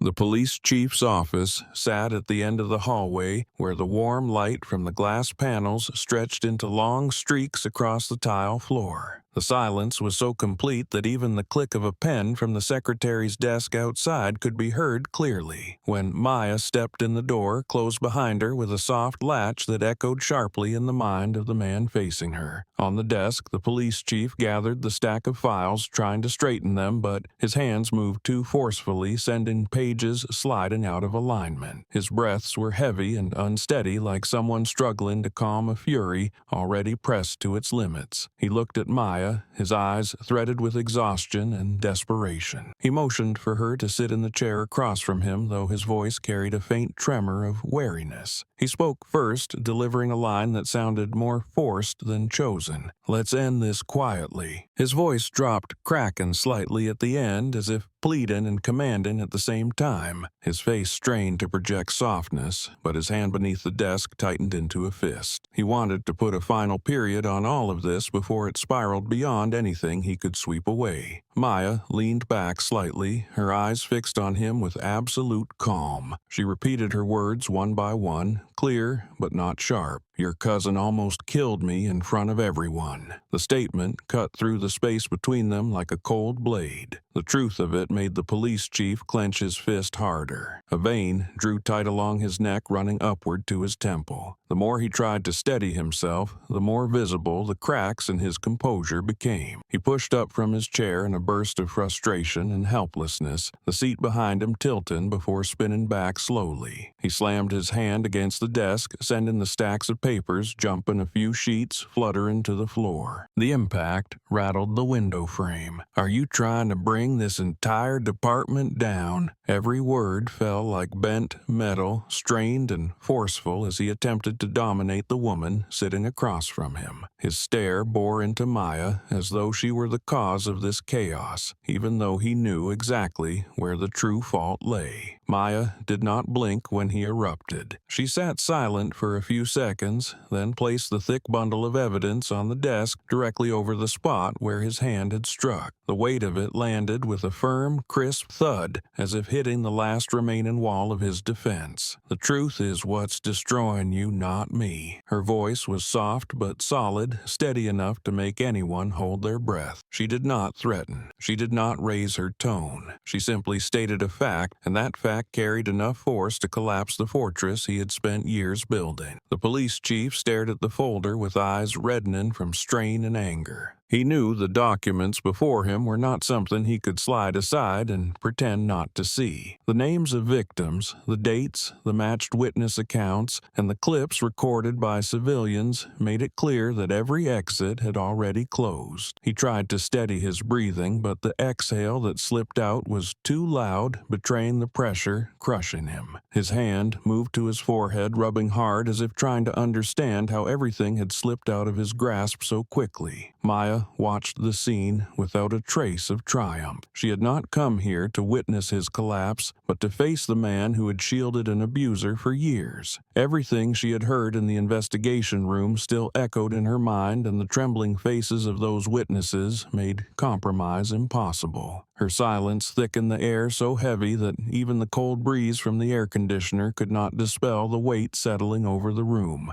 The police chief sank back into his chair, slower this time, his shoulders dropping as if burdened by something newly added. He stared at Maya for a long moment before speaking in a low voice that sounded drained of strength. "I tried to keep everything stable, but you must understand I was protecting my own." Maya answered immediately, her tone not harsh, but sharpened. "Your cousin is not the man you believe, and you know that." The words made him close his eyes briefly as if struck at his weakest point. He knew what Brantley had done. He knew he had enabled it, and he knew that the moment Maya stepped into this office had marked the end of his years of concealment. Maya leaned slightly forward, her hand resting on the edge of the desk. "That day, he pointed a gun at my head, nearly pulled the trigger in front of civilians, and in front of the people you're supposed to protect. You think compromise can fix that?" The truth landed heavily, each word adding weight to his shoulders. He opened his mouth to answer, but no words could counter it. His gaze drifted to the stack of files on the desk, then back to Maya, as if searching for any sign of leniency, but finding none. For several long seconds, he stared into the empty space before him as a man wrestling with two choices presented far too late. If he continued, covering up the entire department would be dragged down with him. If he admitted everything, his family, his career, and his lifelong reputation would crumble instantly. But the truth stood in front of him in the form of a SEAL officer, someone he had tried to diminish in order to protect the wrong family ties. A soft knock sounded from the door, signaling someone wished to enter. But he gave no permission. He wanted to stretch this moment, clinging to the last drifting fragment of authority. Maya stayed silent, letting him battle the truth he had helped bury for years. Finally, he exhaled sharply like a man defeated by a reality too solid to deny. His shoulders sagged, his eyes losing the defiance they once held. "What do you want?" His voice cracked slightly, not from fear, but from knowing he had lost. Maya did not answer right away. She looked at him for a few seconds as if confirming that he was clear-minded enough to understand what she was about to say. When Maya opened the file and pointed to the first line, the police chief's expression shifted, stripped of its remaining resistance, as though he had just seen something capable of drowning his entire career in an instant. A confrontation he always believed he would win had now tipped entirely in her favor. The city's grand hall was packed fuller than ever before. Rows of chairs had been placed shoulder to shoulder, leaving only the narrowest aisles for movement. Murmurs rippled from the back rows up toward the ceiling, blending with the stark white light reflecting off the newly added fixtures prepared for the hearing. Outside, reporters still crowded for better positions, while inside, citizens of all ages sat with the solemn focus of people witnessing an event that might become a quiet piece of the city's history. The air thickened into a taut layer that felt as though a single strike of the presiding judge's gavel could silence the entire room instantly. When Maya entered, every gaze in the hall shifted toward her. She walked slowly, not with her head lifted in pride, nor in display, yet her presence pulled the front rows forward like a shift in gravity. Her uniform was precisely adjusted, giving her posture a steady calm with the depth of someone prepared to face any question. She took her seat at the witness table, her hand resting lightly on its surface, neither trembling nor defensive. From a distance, those who had witnessed the events at the scene nodded subtly when their eyes met hers. They had come to watch the truth be spoken, and Maya was the only person who could recount it from its center. When the presiding officer signaled, Maya rose and stepped toward the testimony stand. The room immediately lowered in volume, then fell still like windless water. She drew a quiet breath, kept her shoulders straight, and her voice emerged clear and steady. She recounted the morning briefing, her departure from the base to pick up her child, the first look Brantley gave her as he stood beside the cruiser, and the way he pursued her the moment her vehicle began to move. Every word was precise,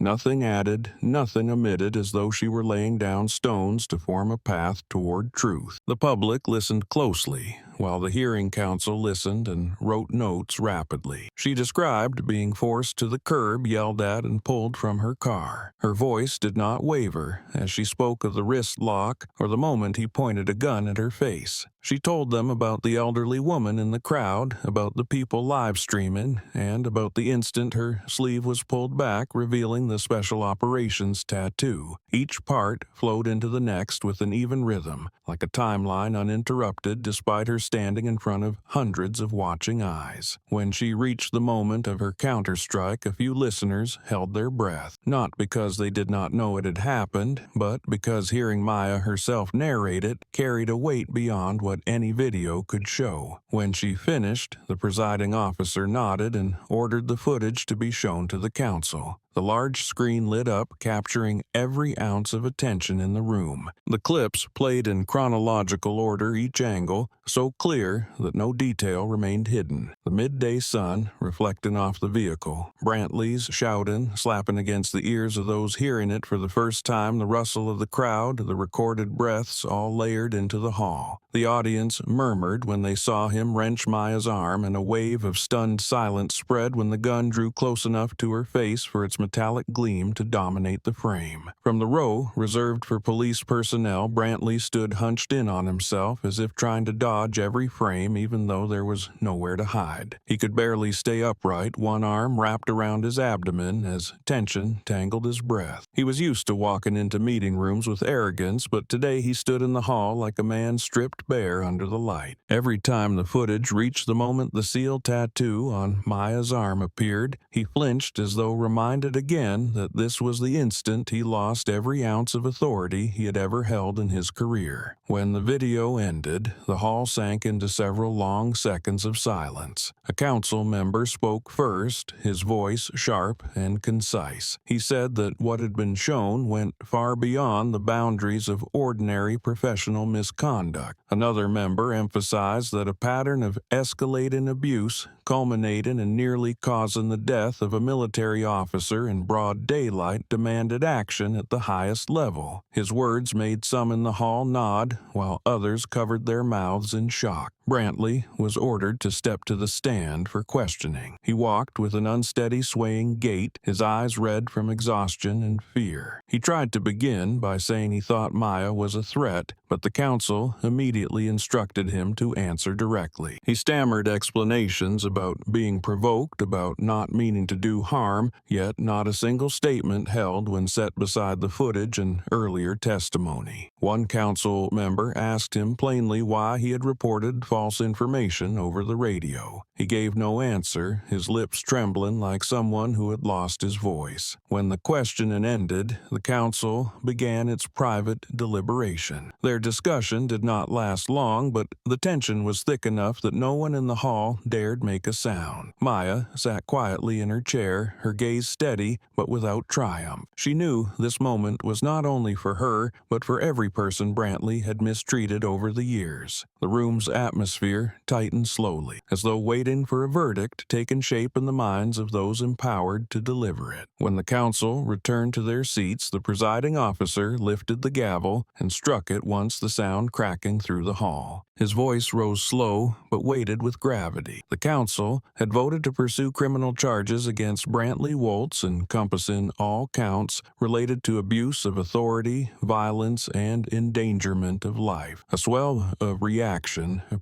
burst from the back rows and rolled outward like a breaking wave. Some people cried out in relief, others stood abruptly in emotion. The elderly woman who had been present since the first day gripped the hand of the person beside her, whispering words of gratitude. Brantley stood frozen eyes wide like a man who had just heard a death sentence. He stepped back only to hit the chair behind him. His lips shook, his face drained of all color. No one in the room paid attention to him anymore because every gaze had turned to Maya, who rose quietly from her seat. She maintained the calm she had held from the start, but in her eyes lay a faint sorrow, the kind carried by someone who had witnessed justice being restored while knowing how many sacrifices had been buried beneath the path to reach this moment. The hall was still buzzing with murmurs when Brantley lowered his head, both hands clutching his temples like a man trying to hold on to the last thread of sanity. He almost almost whispered, yet the sound was clear enough for those standing closest to hear. All this because of a black woman. The words were not an attempt at defense, but the audible fracture of an ego so inflated that in the end he was forced to confront the truth of himself. As the sentence caught in his throat, a security officer stepped forward and placed a hand on his shoulder, waiting for the order to take him into custody. And everyone in the hall understood that this decision was only the beginning of the long reckoning Brantley would face from here on.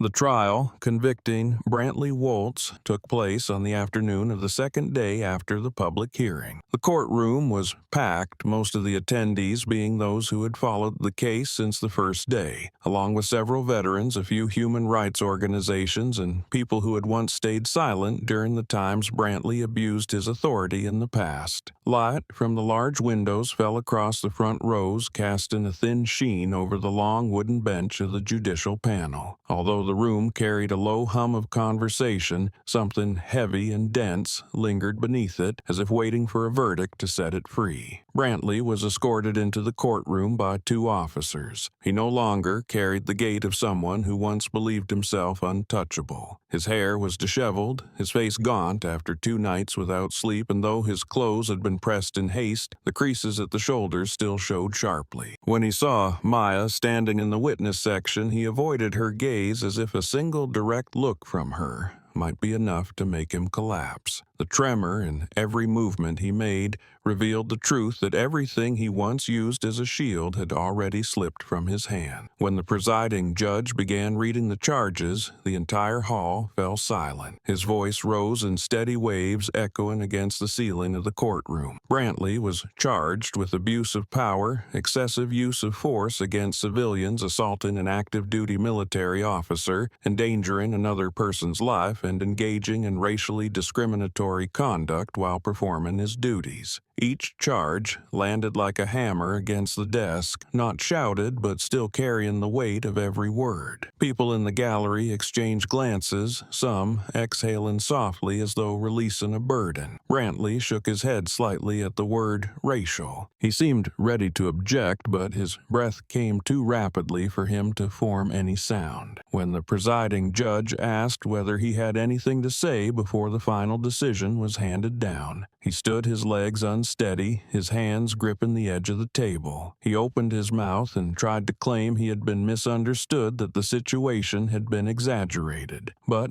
after only a few sentences, the judge raised his hand gently to stop him. He said the panel had reviewed enough evidence and that excuses no longer matched the gravity of the case. The sentencing came faster than many expected. Brantley was convicted of abuse of power, violence, and racial discrimination, with prison terms assigned in proportion to each offense. When the verdict was finished, several breaths of relief escaped from those who had once stood on the roadside that day. They had watched him strike a woman, heard him shout, like a man wielding absolute authority, and now they saw him rooted in place like someone standing on the ground that had vanished beneath him. His body slumped forward as though the entire world had just overturned onto his back. When the two officers approached and placed their hands on his arms, Brantley did not resist. He stared at the floor, his eyes stripped of the look of someone who once believed himself powerful. He glanced at Maya for a fleeting second, and that glance held regret, anger, and the fear of a man who understood that every door he had used to escape was now closed. But Maya kept her gaze steady, neither hateful nor mocking, but the gaze of someone witnessing justice moving in the right direction. That calmness made Brantley sink even further, as though he realized her composure was the final proof that he no longer had any power to cling to. After Brantley's conviction was announced, the presiding judge moved on to the results of the internal investigation. The police chief was removed from his position effective immediately, as evidence showed he had covered up multiple violations committed by Brantley. A separate investigation would be opened to determine his personal responsibility. When his name echoed through the decision, several young officers bowed their heads heavily. They had once believed in the system, and now they were forced to witness a part of that system rot under the weight of misplaced loyalty. Maya stood silent at the the announcement. She did not celebrate, nor did she show any sense of triumph. In truth, her eyes held only a faint, quiet sorrow. It was the feeling of someone watching an institution that had existed for years being peeled open to reveal its fractures. She understood that change always demanded a price, and today's price was likely too steep for many. But it was necessary so that the future could stand straighter. When the session recessed, a representative from the Department of Defense stepped forward to announce the commendation for Maya. Throughout the incident, she had maintained clarity and handled the situation according to the proper rules for preserving her own life and the lives of those around her. They awarded her a military citation for demonstrating emotional control under extreme conditions and for executing a justified defensive maneuver when faced with the threat of being killed. The certificate bore a red ribbon that glinted beneath the courtroom lights. When Maya accepted the commendation, the entire hall rose to applaud. The applause was steady, not loud, but unwavering, like a collective thank you to the person who had held the line between chaos and composure on what should have been an ordinary afternoon. She bowed her head slightly, feeling a warmth move through the sound, but her eyes shifted toward the window where the late sunlight slanted in. After the ceremony, a reporter asked for her thoughts and several cameras turned toward her. Maya answered in a soft but firm voice, "I only did what anyone deserves, fairness." The room stilled for a brief second before the camera shutters erupted like rain. The words were simple, but they carried the weight of an entire journey, a reminder that fairness is not a favor, but a right for everyone. In that moment, Maya did not stand as a hero. She stood as an ordinary woman, aware that the fairness she spoke of belonged to countless others who had stayed silent for far too long. She turned her back to the courtroom and walked out her steps slow but steady, leaving behind the understanding in people's eyes that the story was not over. Outside, the evening breeze drifted gently, as though the city itself was taking a long breath after days of strain. People standing along the courthouse walkway bowed their heads to her. Maya returned their gestures with a calm gaze, knowing that what happened today did not place her above anyone, but instead brought her closer to those who had lived through injustice. And as Maya descended the courthouse steps, the slanting sunlight fell across her shoulder like the final accent on a day when justice finally found its way.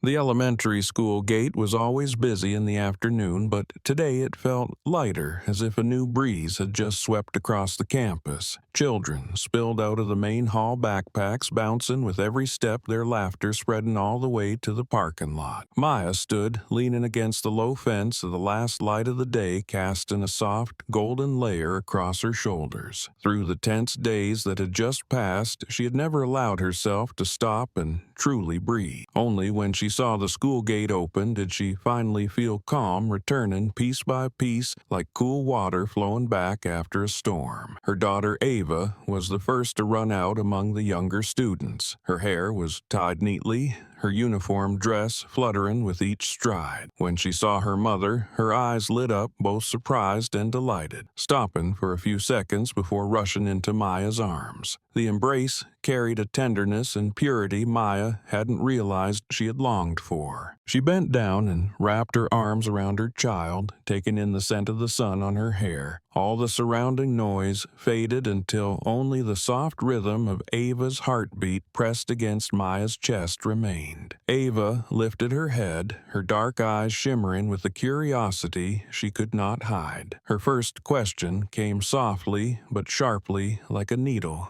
slipping through the quiet. "Were you scared, Mom?" The question was not aimed at any single event, but at everything she had overheard from friends, from adults, from all the whispers behind Maya over the past few days. Maya looked into her daughter's eyes and saw the fragility of a child still learning how the world works, and she knew she had to answer honestly so her daughter could grow with the right sense of trust. Maya touched her daughter's cheek, her voice gentle but steady. "Of course, but I didn't let fear decide." Ava tilted her head as if trying to understand the full meaning of the words. She wrapped her arms around her mother again, saying nothing more, as though that answer alone was enough for her to feel safe. Maya realized Ava understood more deeply than she expected. Children hear more than adults think, and sometimes they sense the emotions of grown-ups, even without understanding the details. Ava's silence now was not avoidance, but acceptance. The two began walking away from the school gate. Other parents nearby nodded at Maya, not because they knew who she was in the military, but because they had seen her story spreading across the internet. Some offered small smiles, some placed a hand on her shoulder in quiet support. Maya returned the gestures with a slight nod, not showy but enough to let them know she was grateful. She understood that many people were looking at her as a symbol, but to Ava, she was still just Mom, the person who came to pick her up every afternoon, matter what had happened. The road home ran between two low rows of trees, their leaves beginning to shift color as a new season approached. Ava held Maya's hand, each step matching her mother's rhythm. Maya felt that small hand, clearly warm and firm like a thread tying her to something truly peaceful. In the past few days, she had fought in courtrooms, testified before councils, faced anger, truth, and painful memories dragged up from years ago. But now, walking beside her daughter, she felt with absolute clarity that the ultimate purpose of all those efforts was to protect this moment. Ava talked about her school day, about the picture she painted in art class, and about how her teacher praised her for finishing her assignment the fastest. Maya listened to every word, nodding along to that excited voice. These small, ordinary stories were things she had hardly had time to fully receive for so long. She smiled, and as that smile formed, she felt her facial muscles loosen, felt the weight of tension drop to the ground with each step. There are quiet moments whose value people never realize until they have walked through an entire storm. On the way home, a soft breeze swept by, rolling a few dried leaves across the pavement. Ava picked one up, looked at it in her hand, then asked her mother why leaves change color. Maya explained in the simplest way, and the child nodded as if she understood everything. Then Ava said something that made Maya pause. "You are strong like a big tree, Mom. Even strong winds can only make you lean." Maya gently squeezed her daughter's hand. It was not a compliment, but pure observation of a child, an observation that softened her heart like flowing water. When the two of them turned onto the small road leading to their home, Maya felt as though she were leaving behind a long battle whose echo still clung to her mind. But the road ahead, no matter how short or long, had her daughter's footsteps beside her. That made everything else lighter. Through the heavy days, it was the image of Ava and the fragility of childhood that kept Maya standing firm. The thought warmed her in a way nothing else could. Near the house, Ava suddenly burst into laughter when she saw their cat sitting on the doorstep, waiting. She ran ahead, bent down, and stroked its head, making it purr softly. Maya paused for a few seconds, taking in the scene as if it were a photograph placed exactly where it belonged. All the cases, evidence, hearings, accusations, and even Brantley's hostile stare faded into the distance, replaced by the image of a child holding a cat in her small arms. She inhaled deeply, smelling the evening breeze drifting across the wildflowers by the porch. Ava turned back and reached out her hand, inviting her mother into their shared afternoon. Maya walked up and held her daughter's hand once more. Ava's eyes shone like sunlight breaking evenly after a morning rain. Maya realized that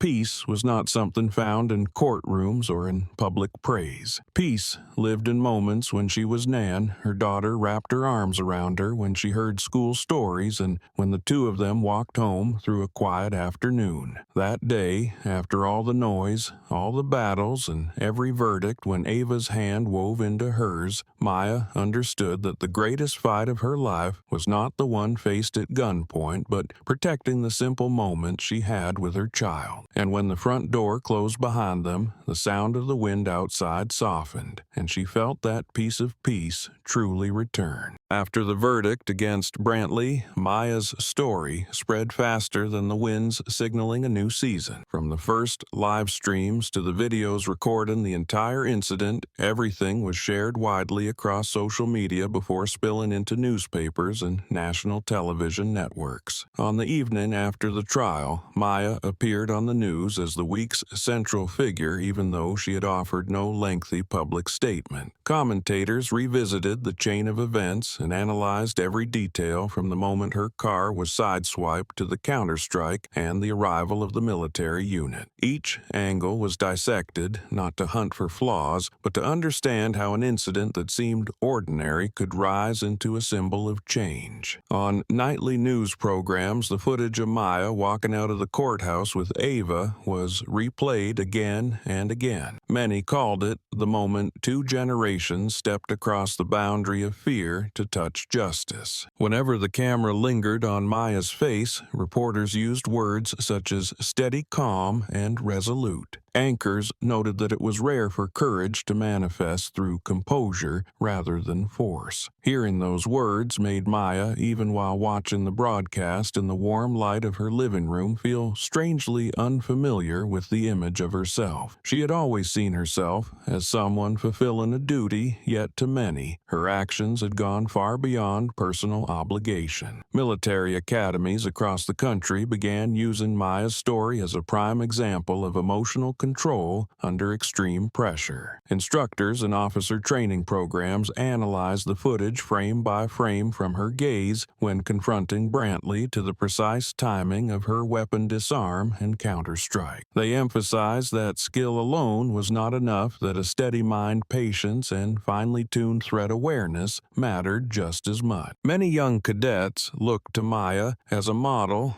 not with superficial admiration, but with genuine respect for someone who held her composure in a moment that seemed overwhelmingly dark. Within the Black community, Maya's story carried a unique resonance. Those who had once stayed silent in the face of injustice saw in her a reflection of themselves in a stronger version. They called her a symbol of resilience, not because of the kick that brought Brantley down, but because of the way she stood in the eye of the storm without losing her calm. Community gatherings, forums, and open talks all mentioned her name as someone who had opened a door for stories buried for far too long. Every time Maya was brought up, people spoke again about finding the courage to speak out and protect themselves. Even so, when acquaintances asked her what she thought about being called that, Maya simply smiled. She said she did not see herself as a symbol of anything. "I'm just a mother." That line was repeated across forums, becoming the most quoted sentence of the week. Those who read it immediately understood that Maya's real strength did not lie in her rank or her skills, but in something deeper, in the love she had for her daughter and in her desire to build a fairer world for the next generation. The words were soft but far-reaching, a reminder that courage does not always come from power, that sometimes it comes from family responsibility. In an interview with a local newspaper, the reporter asked Maya whether she believed she had changed the public's view of those serving in the military. Maya stayed silent for a moment, thinking, as if searching for words that matched her thoughts. She finally said that if her story helped anyone understand that a soldier is also a human being with moments of fear and difficult choices, then she considered that meaningful. But she added that what she hoped for most was that the community would recognize the importance of justice in every system, from legal to social. Her words made the interview spread more widely than expected. The military also sent a statement thanking Maya for acting according to protocol in a high-risk confrontation. They did not elevate her as a figure for show, but emphasized the human element in the situation. The statement ended with a reminder that strengthening public trust is a vital part of the military's broader mission. When Maya read those lines, she realized this was no longer her story alone, but part of a greater effort and an entire system seeking to regain trust. Meanwhile, civil rights organizations published analyses highlighting how the incident underscored the importance of public oversight. The videos shared online had become the people's weapon, bringing truth to light faster than any investigative process could. They noted that Maya's story was made transparent only because there were hands raised under the sun holding up phones, and because there were people willing to speak loudly in the middle of the street. Those write-ins honored not only Maya, but also the community that refused to let the truth be buried. However, amid the waves of praise, Maya kept her life as ordinary as possible. She took Ava to school, cooked dinner, and watered the plants by the window just as she always did. Whenever Ava asked why people called her a hero, Maya always answered that heroes are those who choose to do what is right, even when fear stands in the way. Ava would usually hug her after hearing that, as if understanding that what her mother had done was not for recognition but to protect her. Small moments like those kept Maya steadier than any applause ever could. When night fell, Maya stood on the balcony looking out at the porch lights scattered across the neighborhood. The sound of wind brushing over rooftops drifted softly, carrying with it a rare sense of calm after so many turbulent days. She knew her story was still spreading, knew that the chapters ahead were being written by countless people through their own perspectives. Yet, in this moment, Maya realized that what eased her heart the most was something far simpler. She had done the right thing, she had held her ground in a pivotal instant, and now the echo of justice was radiating outward from the very quiet she had fought to protect.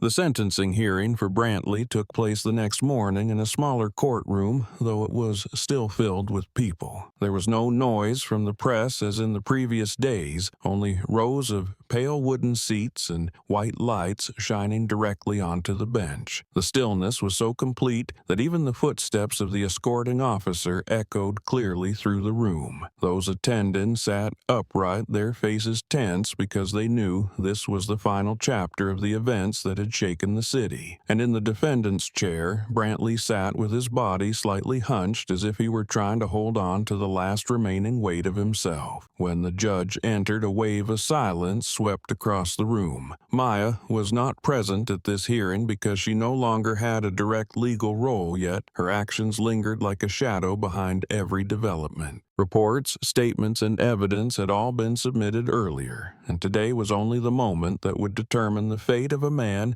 who once wielded power with arrogance. Brantley glanced toward the front row, his eyes tired and swollen from nights without sleep. Dry lines marked his neck, showing how long the tension had held. He was facing something he had never imagined he would have to confront in his life. When the judge read through the list of charges one final time, each word fell like a small stone striking the tiled floor. People seated behind lowered their heads slightly, as if each echo made them relive the horrifying chain of events that had unfolded. Brantley trembled when he heard the charge of abuse of authority, and trembled harder when the violent assault on a military officer was named. No one in the courtroom spoke. The silence was not for him, but for the ending that had been obvious long before the verdict was spoken. When the judge asked whether the defendant wished to say a final word, Brantley stood. His body shook, his hands trembling as they gripped the wooden table. He looked around the room, searching for anyone who might save him from the abyss waiting ahead. But everyone stared back with calm, unwavering eyes. When he found no one to cling to, his voice broke out in fragments. "I thought nobody could touch me." His voice was gravel, scraping against itself, carrying the panic of a man seeing the truth of who he was for the first time. A few elderly people in the corner shook their heads gently, as if they had seen his kind of arrogance many times before. The judge looked at him with an expression that was not judgmental but cold. He spoke softly, yet the weight of his words made the entire courtroom shudder. "When you insult a soldier, you insult the nation." It was not a threat, but a reminder of the burden carried by the authority he had once been trusted with. It reminded him that power always comes with duty, and no one can use it to trample another person's life without paying the price. Brantley stood frozen, as if the words had turned him to stone, his eyes dropping to the floor, unable to face a single gaze around him.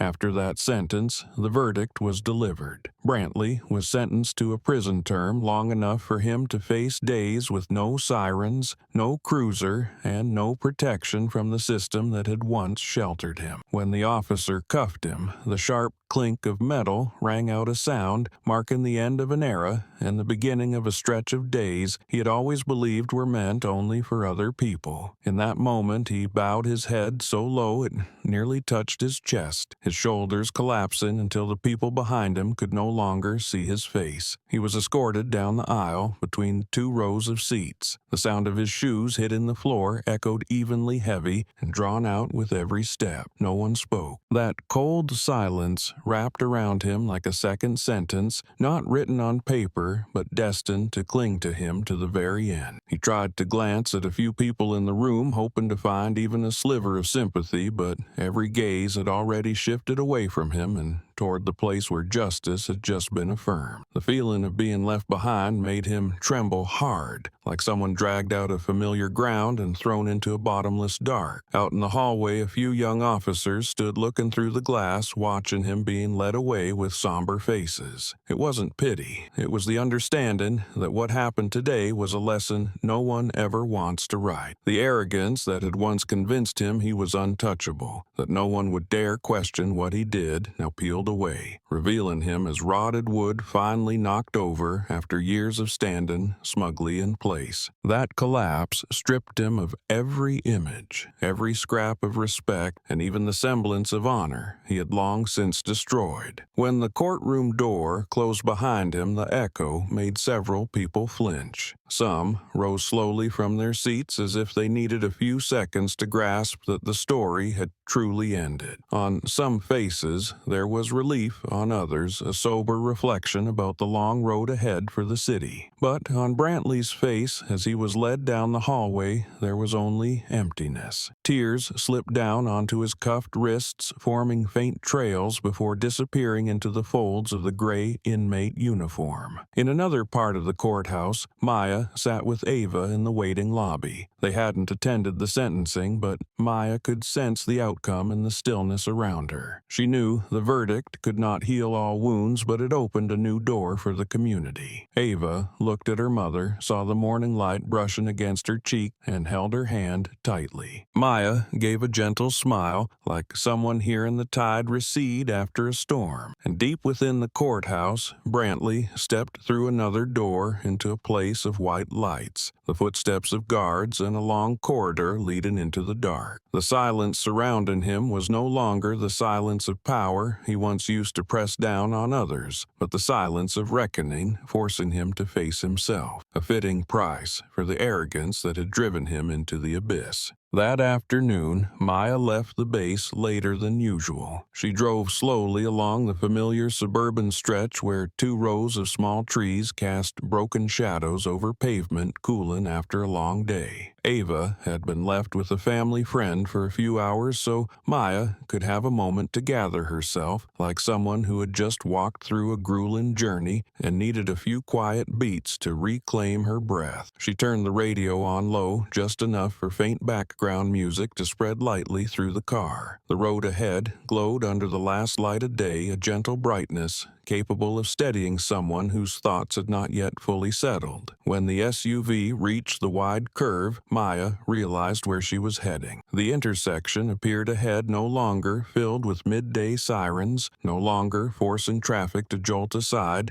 no longer echoing with the shouts of a man drunk on authority. Everything was still, as if the place had never witnessed anything that pushed past the limits of endurance. The white stripes on the asphalt were so clean that no one would think someone had once been forced up against them. And there was something strange. Maya felt the area seemed unusually calm, as though even the air had changed color after the storm. She slowed as she approached the traffic light. The afternoon, Soleil Aya, warm gold across the windshield, soft enough to ease the tension inside her. On the day she faced Brantley, the sun had been harsh overhead, sharp and rigid like a blade. Today the light was thin as a soft cloth, resting gently on her shoulders with the quiet of a day complete in a long circle. Maya sat straight, hands steady on the wheel, eyes tracing the stretched beams of light on the pavement like lines of time leading back toward her. She could feel her heartbeat settling into a slow, even rhythm, merging with a neighborhood that had returned to its natural order. When she reached the stop line, the light turned red. Maya stopped. The vehicle rested in place, blending into the stillness of the late afternoon. She eased her shoulders and glanced to the right toward the spot where not long ago she had been torn out of the simple peace of an ordinary midday. The image of Brantley rushing toward her, his eyes, his insults, the wrenching grip, the metallic click as he loosened the holster all rose in a brief flicker, but no longer carried the weight they once did. That memory had been set back in its proper place like an old page with creases, but no longer damp. A truck passed through the intersection, then 2 or 3 cars followed. People continued on as they did every day, no one stopping to look, no one knowing the pavement beneath them had once been the focus of millions of views. Maya watched them silently, grateful they could live their lives without witnessing chaos again. That peace was what she wanted for Ava, for her daughter's friends, for other black women who had once felt the pinch of judgment on the street. She understood that a single verdict could not change the world, but it could open a path for a new conversation. As she recalled each round of applause, each word of encouragement after the trial, Maya realized that what convinced her she had done the right thing was not military honor or the praise on television. What steadied her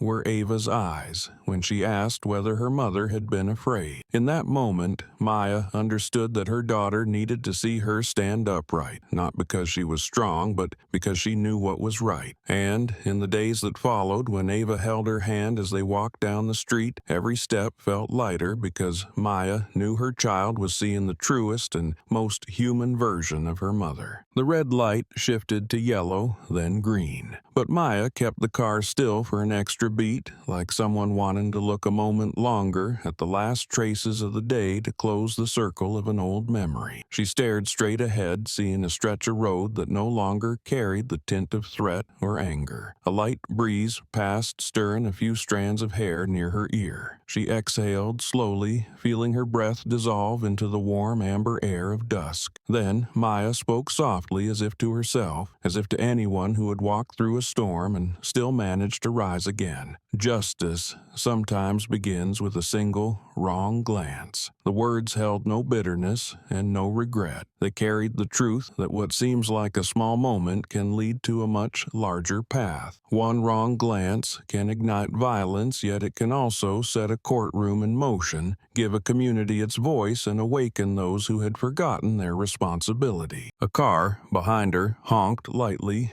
not impatient, but simply reminding her that the light had changed. Maya smiled, placed her hands on the wheel, and eased the car forward. The road ahead stretched long but bright and clear like water just brushed by the wind. She left the intersection in a calm flow of traffic, leaving behind the place that had once shaken an entire city. And as her car moved on, Maya understood that although the story had closed, its imprint would linger in the rhythms around her as a reminder that justice always finds its way back. Evening settled, and the houses along the street lit their porch lamps, small lights that made the neighborhood feel warmer. Maya headed toward home, where Ava was waiting, where the laughter of a child could soothe any wound that remained. She drove through familiar turns, feeling layers of peace return to her chest. And as darkness began to drape the sky, Maya knew that her journey today was not an ending, but the beginning of a new life. One she would continue not with heaviness, but with clarity. The small intersection behind her sank into the golden light of dusk, like the final trace of an old chapter. But Maya understood that what had happened there would never remain only a painful memory. It had become the starting point for something steadier, the belief that truth and resolve can change a person's life and sometimes an entire community. She drove away from that corner with steady hands, a settled heart, and a renewed sense that tomorrow would be different, lighter, brighter, and more right. That afternoon, after the trial, when the city had stopped buzzing and the storm of emotion had settled, Maya sat on the porch, watching the slanted light spill across the lawn. Since the day she left the intersection where everything began, she had understood that her path had turned to a different page. The chain of events that had seemed sudden was, in truth, the result of cracks long embedded in the system, and her being pulled into the swirl of violence had exposed what had existed in silence for years without anyone speaking loudly enough. She remembered the moment she was forced against the curb, Brantley's contemptuous stare, the sound of live streaming under the noon sun, and the instant her tattoo made him recoil. All of it now felt like a film that had finished playing, leaving an echo, but no longer weighing on her shoulders. Looking back, she realized that the days after the confrontation mattered more than the confrontation itself. The community had spoken, those who had lived in fear stepped forward to testify. Citizens' camera angles became sharp evidence. The review board reopened. Old files, years of buried misconduct were finally brought into the light. Brantley collapsed in the courtroom. The police chief was removed from his post, and the military awarded her commendation as recognition for the calm she held in a moment that had seemed uncontrollable. But what eased her most was not the recognition. It was the sense that Ava's world had become a little safer now that the adults around her knew how to stand up for the truth. Maya realized that justice often does not come from grand gestures, but begins with how each person chooses to respond to wrongdoing. If she had yielded or been afraid, the incident might have been buried like so many others. If citizens had not lifted their phones, if the elderly woman had not stepped into the street, if old witnesses had lacked the courage to speak, the case would never have reached the conclusion it did today. Justice, as it turned out, was not a light from a single flame, but the result of many small hands creating brightness together. She thought of Ava, of the question the girl had asked while hugging her outside the school gate. "Were you scared?" Mom Maya understood that fear is natural, but what matters is how one walks through it. She hoped her daughter would grow up believing that kindness and determination can change something, whether small or large, whether on a battlefield or at an ordinary intersection. She told herself that if Ava ever faced a moment choosing between silence and confrontation, the girl would remember her mother's story as an anchor. What moved Maya most was how the community had turned her story into motivation for themselves. Military academies used it as an example of emotional control. Human rights organizations treated it as a milestone, and people of color called her a symbol of resilience. Maya smiled when she heard these things, fully aware that she had not created change alone. She had merely been one piece of something larger, the person who happened to stand where the first beams of light gathered to illuminate the dark corner of a system. As the afternoon light slowly faded, Maya rose, closed the porch door, and looked out toward the small road ahead. That stretch of road recalled the image of the intersection from that day, the place where everything seemed to collapse, also, where she realized the power of truth. She whispered the sentence she had spoken when she left the intersection for the last time: justice sometimes begins with a single mistaken glance. And from that day on, she understood that things that seem insignificant can still open a much larger door. Maya's story ended in peace, but its echo belonged to everyone who needed another reason to believe in justice. The greatest lesson did not lie in the counterstrike or the rank on her shoulder, but in the way an ordinary person could remain herself in the middle of chaos. Arrogance may push someone into darkness, but even a small act of courage is enough to lead others toward the light. And sometimes what changes an entire community begins with the choice of a mother who wants to protect her child's future.